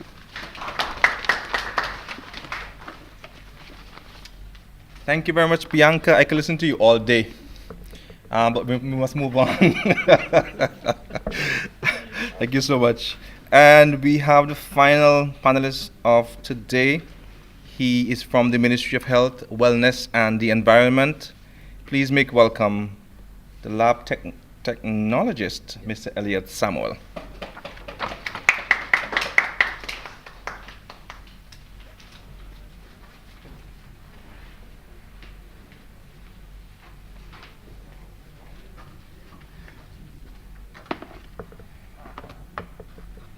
Mr. Moderator, please permit me to adopt the protocol that has already been established. Ladies and gents, professionals from the private and public sector, good evening. My name is Elliot Samuel. I'm the Chief Laboratory Technologist of the Laboratory Services Program for the Ministry of Health. And accompanying me today is Dr. Gerald Thompson. So later on, when we have a lot of questions, Gerald can be my wingman. So we're going to change the narrative a bit. And we've heard a lot about tourism and the tourism industry. But as an invited guest, we are going to tell you, or we're going to champion our advocacy campaign to get more persons on board with vaccination. I was actually pleased to hear a lot of the previous speakers campaigning for us about the little uptake that we are seeing in our vaccination efforts and actually making a pitch for more persons to get vaccinated. Now, at the Ministry of Health, we are not about ostracizing anybody who have vaccine hesitance. As a matter of fact, we understand with the wealth of misinformation and manufactured doubt that is circulating on the internet, persons are going to have questions and hesitancy. Our aim is to provide you with the information that is going to allow you to make an informed decision so that more people can get on board. A lot of persons would say to me, I don't want to get vaccinated, but yet still they want to enjoy a normal life. They want to know when are we going back to normal. Now, herd immunity is a mathematical model, and we can only enjoy the benefits of herd immunity if we have 70% of our eligible population vaccinated. It's not the only model that we're struggling with. In our HIV campaign, we have a 90-90-90 mathematical model that we are trying to implement as well, where we want to know 90% of the persons who are living with HIV, and to bring 90% of those persons into care, retain them into care, and to virally suppress those persons.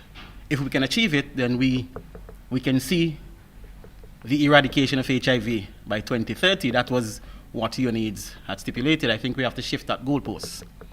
But I want to talk about something that is affecting us in our campaign, in our advocacy campaign. And it's a concept that is called, next slide please, agnology. Now, whether we want to believe it or not, there is a strategy of what is called manufactured ignorance. And don't see ignorance as a bad word, right? Okay, so beginning in the 1920s, the tobacco industry understood that the public was becoming very concerned about the health implications of smoking. And the leaders, the heads of the tobacco industry, banded together and came up with a brilliant strategy to undertake what is called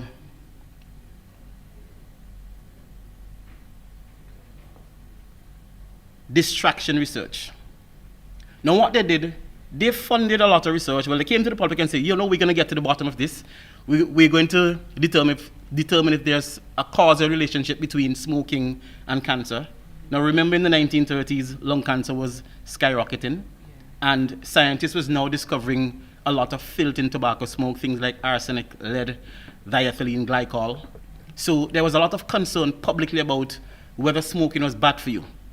So the tobacco heads, they came together and they said, listen, we're going to sponsor research into determining if there's a causal relationship between smoking and cancer. But what they did, they funded every other research except the research into whether or not smoking was causing cancer. Now, what was the purpose for that?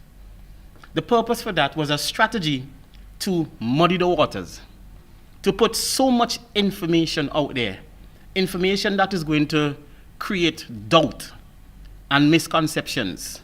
At the end of the day, we still have 8 trillion people across the globe who are smokers, knowing that smoking causes cancer. Now, how does this affect our advocacy campaign for vaccination? When we were struck by COVID-19, in the latter part of 2019 into 2020. As first responders, our aim was really at diagnosing and contact tracing. Now, unfortunately for us, there are a band of people who, for whatever reason, do not like the concept of vaccination, and we tend to refer to them as anti-vaxxers. And they were really out of the blocks early. While we as health professionals were focusing on testing and contact tracing, they were already messaging. And they were reaching a lot of people through Facebook, Twitter, YouTube, telling people that, listen, this thing is going to come. It's going to come your way. It's going to be bad. It's going to be there to control you. It's going to be the mark of the beast. So a lot of misinformation made its way onto the public sphere before we had a chance to campaign about the importance of getting vaccinated. Now, the truth is that vaccines are considered to be, next slide, a little dose of hope. When we look at things in a real way, what are the alternatives? We have been social distancing, we have been washing hands, hand sanitization, we have been doing virtual sessions. Things are not changing as quickly as we anticipate them to. Our economies are suffering.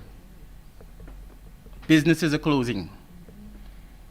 We have to get used to this new way of life and get used to it quickly. Vaccines have provided us with that hope that we can return to a new normal. Now, currently on the market, we have about 5 or 6 vaccines that have received emergency use approval. We have Pfizer-BioNTech, we have Moderna, Sputnik, AstraZeneca, Johnson & Johnson. Cuba has just launched Abdala. It's not given FDA approval, but Cuba has their own system. I think it's called CECMED, that has given approval for the use of the Cuban vaccines. We are still awaiting emergency approval for Novavax. But the fact is that we have a product, we have an avenue for mitigation that has proven to work over the years and will work given the opportunity. Now, there are those who have an issue with vaccines in general. And I just want to say that vaccines are an amazing biomedical tool. Actually, in 1999, at the turn of the century, the Center for Disease Control declared that vaccines are the greatest public health advancement of the 20th century. Now, vaccines, in a way, train your immune systems. And I like to tell people, think of a vaccine as having a security system inside of your body. And I like to tell people as well, imagine you and your neighbor living in close proximity, and there's a burglar on the loose, and you have a security system and your neighbor don't. And while you're sleeping at night, the burglar decides to break in, and he breaks into your house first. Your security system is going to trigger, and it's going to wake you, and you're going to be able to respond to that person, that burglar, quickly. Your neighbor, on the other hand, who do not have a security system, there is no warning mechanism, there is no trigger, and he falls prey to that burglar. Now, the burglar may just come and steal a few things, but on the distal end of the spectrum, he may be killed. Similar with COVID-19, with this virus, there's a spectrum, and a lot of people tend to have an asymptomatic reaction, and we find comfort in that. But there's still a number of persons who, if you don't prepare yourself, if you don't train your immune system, and you're caught sleeping, you can have a severe infection that hospitalizes you and results in death. And still we hear people saying that I'd rather to face the virus than face the vaccine. Vaccines work by training your immune system, your immune systems. You create antibodies, your B cells are at work, and you create that memory that lasts you for a while. Now, if we go as far back as 1776, Edward Jenner performed the first inoculation using pus from a cowpox blister as a vaccination to smallpox. And we read the history about smallpox. We know smallpox was the agent of death. And it was only through observation that he realized that persons who were working with these animals, they did not develop the disease. And what he did, he actually used some pus from the cowpox blister to inoculate apparently healthy persons and realized that these persons developed immunity. And that was really the foundation of vaccinations. 140 years later, a vaccine was developed for pertussis, whooping cough, and whooping cough was the agent of death. Many children died as a result of whooping cough. And that was reversed through vaccination. 12 years later, 1940, we saw the development of a tetanus vaccine. I looked at the list of reasons why persons have reservations for taking the vaccine. It was sent to me, and I was blown away. It's really an exhaustive list, but it is the reality. Persons don't trust the science. They don't trust government. Persons have underlying conditions why they are afraid to take the vaccine. As it relates to the science, and this is what we have to understand, science is very dynamic. What was good 10 years ago may not be good today. Okay?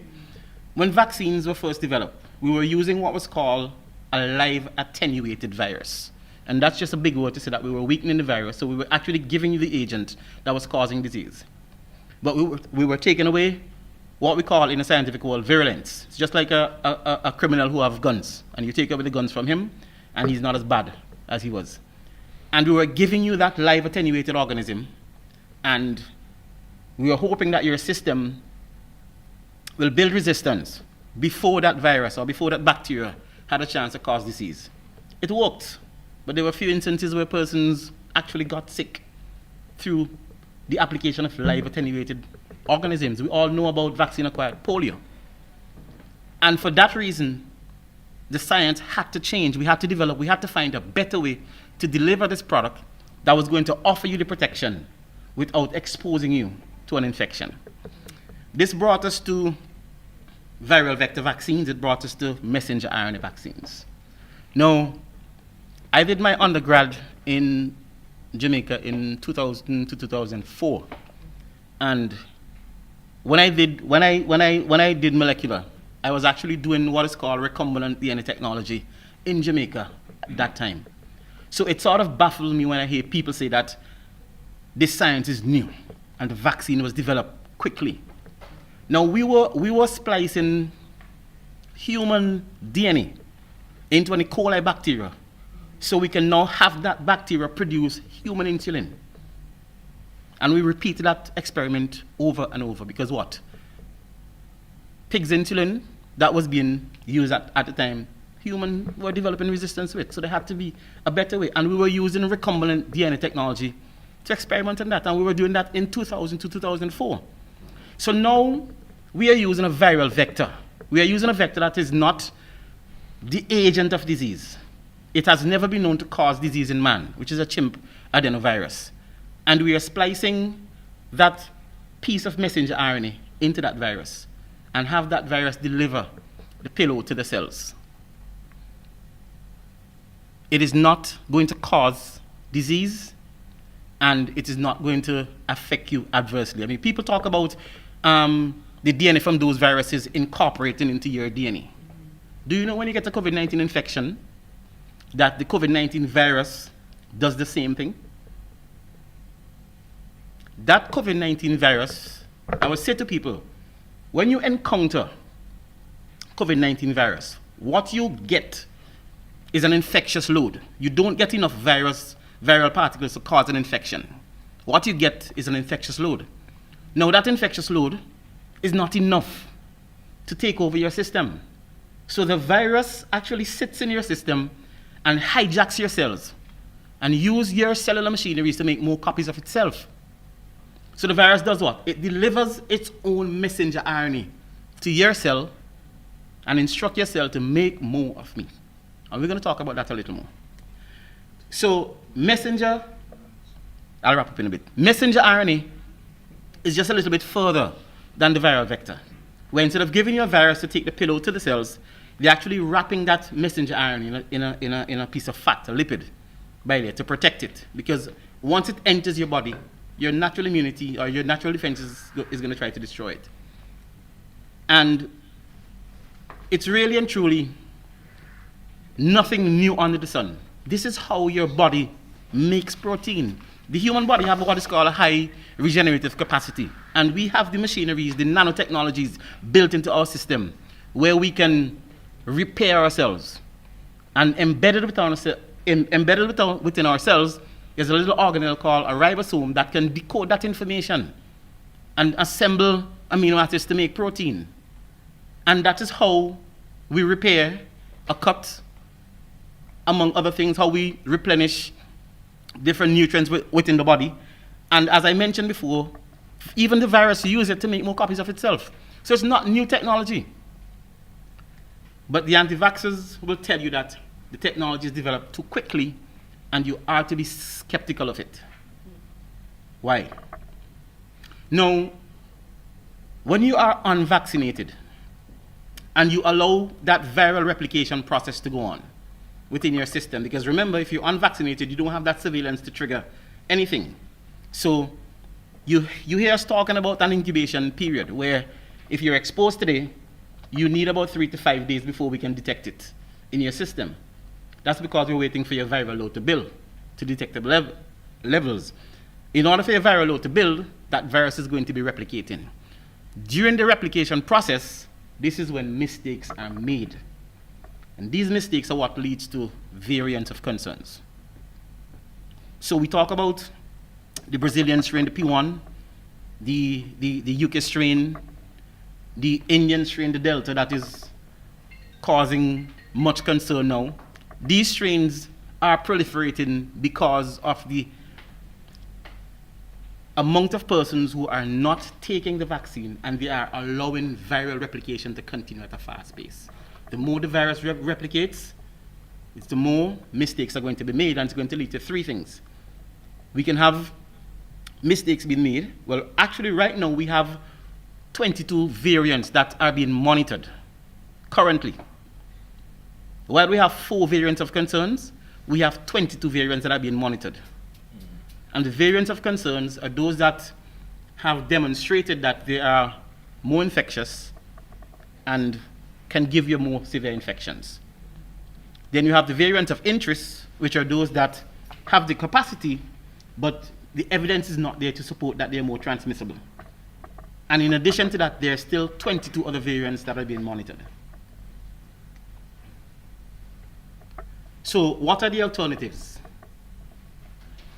For the persons who are telling you, do not take the vaccines, ask them, what are the alternatives? They're going to tell you about ivermectin, they're going to tell you about hydroxychloroquine, they're going to tell you about nanosilver, and they're going to tell you about why don't you just face the virus as opposed to facing the vaccine. One thing, long COVID. Nobody wants to experience long COVID. Long after the infection has passed, you are still going to be affected adversely. Brain fog, fatigue. Underlying conditions are going to be exacerbated. Persons who have a propensity for diabetes and hypertension, these things are going to come on. Ivermectin simply do not work. It do not work. There is no substantiating scientific data to support that ivermectin has worked. Hydroxychloroquine, we use it to treat malaria. But the doses that are required to treat COVID-19 are toxic. So there's really no hope in hydroxychloroquine. We have moved on from nanosilver. I don't see us as a people going back to nanosilver. We have moved on from nanosilver. So it brings us full circle back to this, what I like to call this little dose of hope, which is the vaccines. And I want to encourage all of intentions, I want to encourage persons in the service industry, persons in health, the frontline workers. I'm making a special appeal. If we want to feel the benefit, if we want to achieve the benefit of herd immunity, we have to, as a people, step up and get vaccinated. Get vaccinated today. I thank you.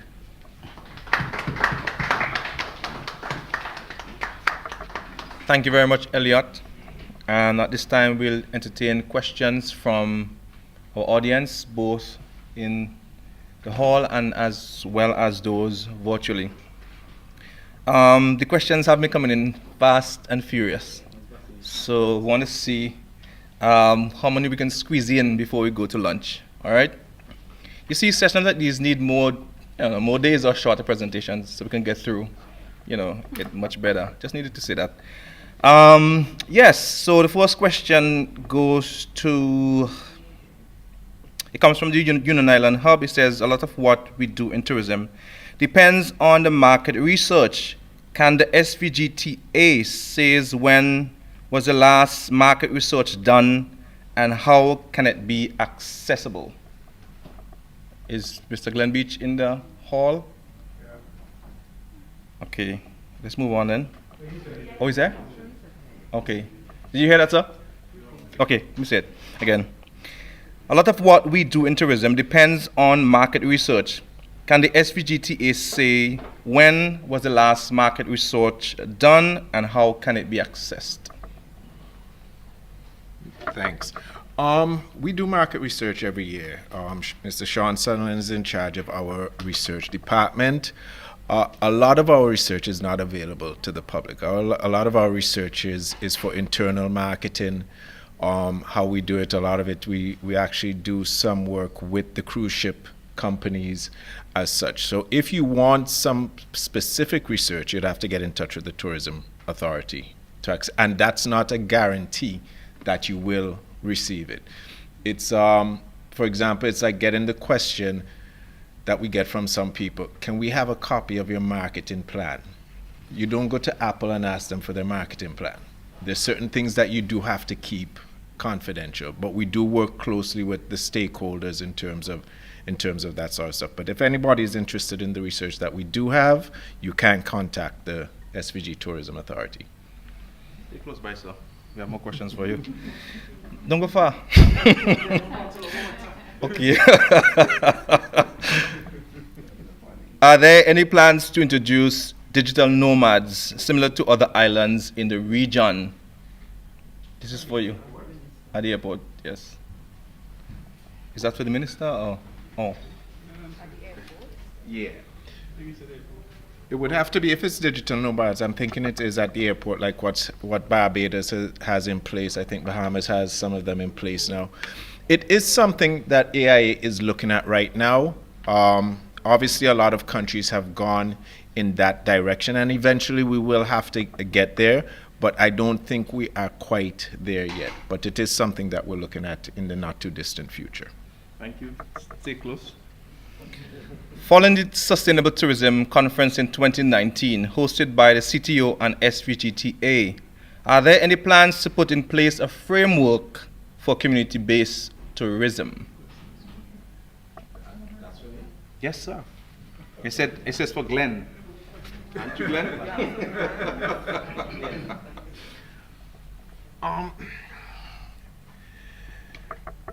We did a lot of work in community tourism back in 2006. National Parks. 2007. National Parks was a very big part of that. And it continues to play a big role in terms of the direction we go in. There's some people, like what Vince has said, that all tourism is community tourism. And I think from top to bottom, most people will agree that basically for tourism to remain important and continue in its important role in the development of the nation, that it has to have that trickle-down effect. Everybody needs to feel the tourism dollar, even though, in my opinion, everybody already feels the tourism dollar, they just don't realize it, right? The master plan that is taking place right now with its EU, that addresses the whole concept of community tourism and making it more prominent. Let me say this also, because a lot of times we have these comments or questions and people don't grasp it. In 2007, when the same community tourism was put forward and we did certain plans, and I want to say this, and I'm not generalizing, but we have to be responsible for our own actions. We had a beautiful project down at Richmond, which should be up right now. And part of the reason for the failure, and as I said, I'm not generalizing, there were certain people within that project that in the community that did not do what they were supposed to do, and hence the reason for it.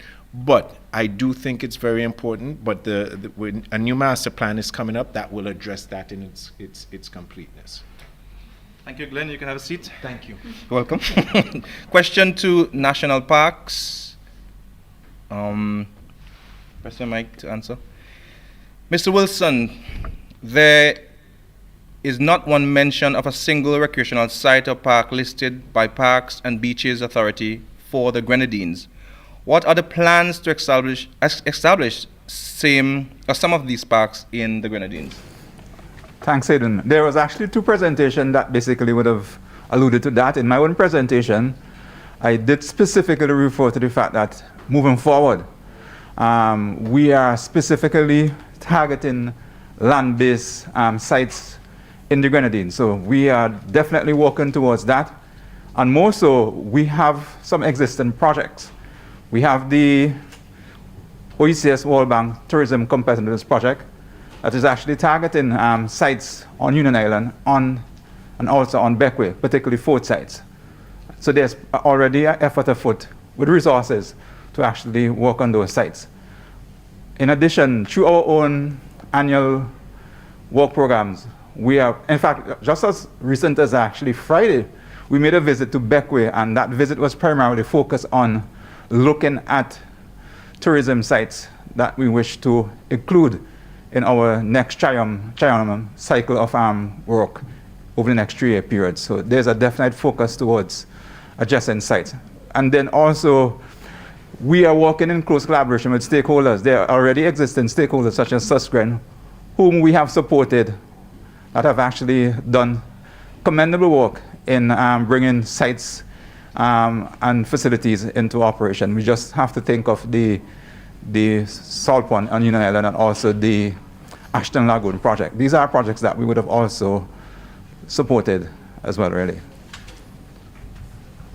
Thank you very much, Mr. Wilson. And the final question for today, given the creation of bubbles due to the COVID-19 pandemic, how can taxi operators be a part of that bubble? Will they have to go through the agents or the Ministry of Tourism?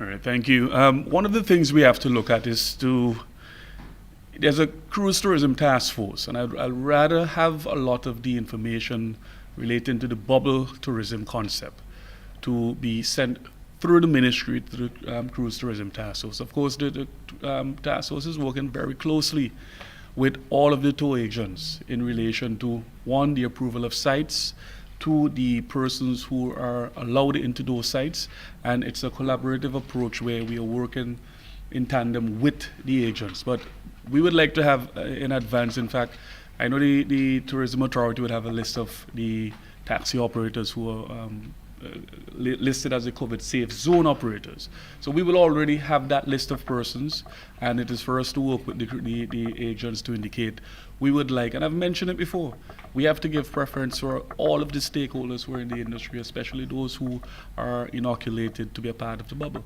And it's very important that we do that. So get in touch with the Tourism Authority and the Ministry's Cruise Tourism Task Force. And also you can signal an indication that you're prepared to work with the tour agents.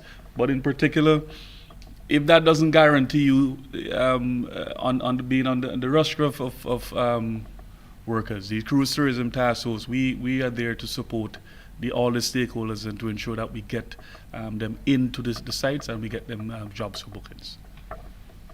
Thank you very much. And of course, if you have more questions, you can call to the offices of the Ministry of Tourism, Culture, and all of the panelists who spoke today. And tomorrow we'll save some questions that are pertinent that we can bring up again to see clarification where necessary. I want to thank everyone who participated today, from the opening prayer done by the Bishop Gilbert Porter, Mr. Rodney Small, the Permanent Secretary Dr. Risa Noel McBarnett, the Minister of Tourism, Honorable Carlos James, for bringing opening remarks. Thanks to the cultural practitioners for dancing and giving us that great experience. Thanks to the keynote speaker, Mr. Vincent van der Poel Wallace. What an amazing speech. Thanks to all of you who would have posed your questions on social media and even here at the NIS conference room. Thanks to all of our panelists who did an excellent job. Mr. Glenn Beach, Mr. Andrew Wilson, Miss Raquel Hamlet, Miss Maxine Brown, Miss Bianca Porter, and of course, Mr. Elliot Samuel. Thank you so very much.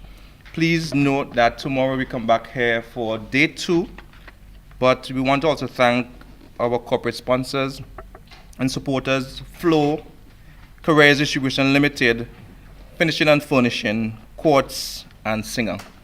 Thanks to all of you. And tomorrow we have more time to answer a lot more questions, says the Minister of Tourism. And of course, thanks guys, lunch will be served at the first floor of the NIS building downstairs for everybody. So have yourself a good evening and God bless. Take care. Thank you, Hayden.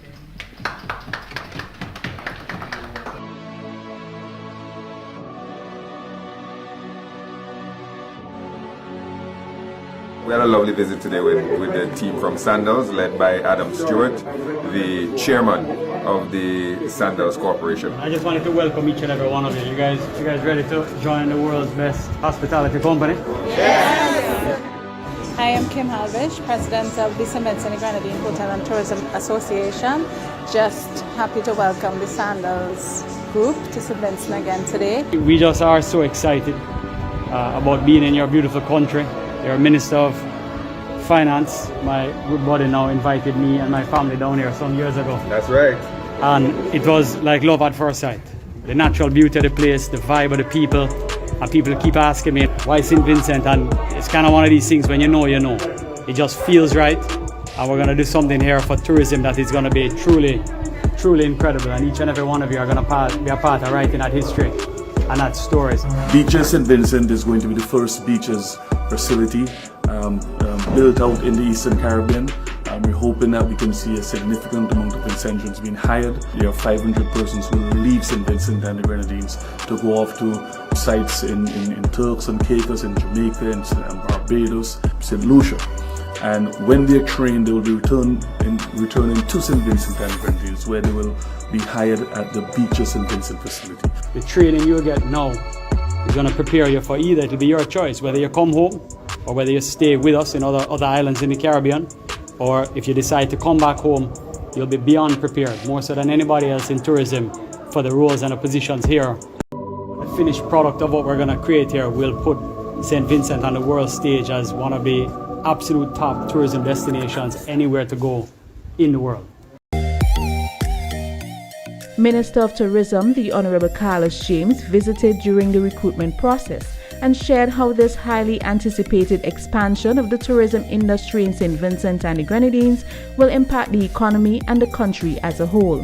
What would happen initially is that once the rehabilitative work is done on the new Beaches Resort, which is the old Bookament Bay Resort at Bookament, we will see Sandals immediately moving these trained persons back to St. Vincent, where they would have already received the training and the certification according to the Sandals standards, and they will then move immediately into their tenure of employment here on island.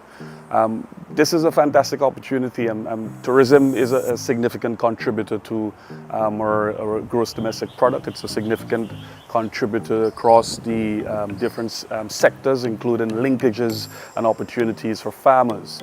Remember, Sandals said that they're looking to work with all of the stakeholders in the industry, but also outside of the industry, farmers and agro-processors who would supply them with fresh produce and seafood and the likes. And this is a fantastic opportunity for our country, and I'm happy to see this initiative bear fruit, and I must commend also the Minister of Finance, Camilo Gonçalves, who has been working closely with the Executive Chairman, Adam Stewart of Sandals International, to bring in this to realization. Now have St. Vincent as one of the leading Caribbean destinations, and people are excited to travel. They want to come to St. Vincent and the Grenadines, and we have to create the environment, we have to create the atmosphere that would welcome persons here, and also within the COVID-19 protocols, but put in measures in place that can facilitate the relaunch of the industry that is going to see significant benefits to all of the stakeholders. It's about the trickle-down effect, it's about the economy and getting people back out to work and getting some significant income on the tables of the taxi operators, the tour operators, and everyone who's involved in the industry. And I'm quite excited about what is likely to be the relaunch of our tourism industry. But for now, Sandals, what they're doing is a starting point to that, and I'm quite excited about that as well.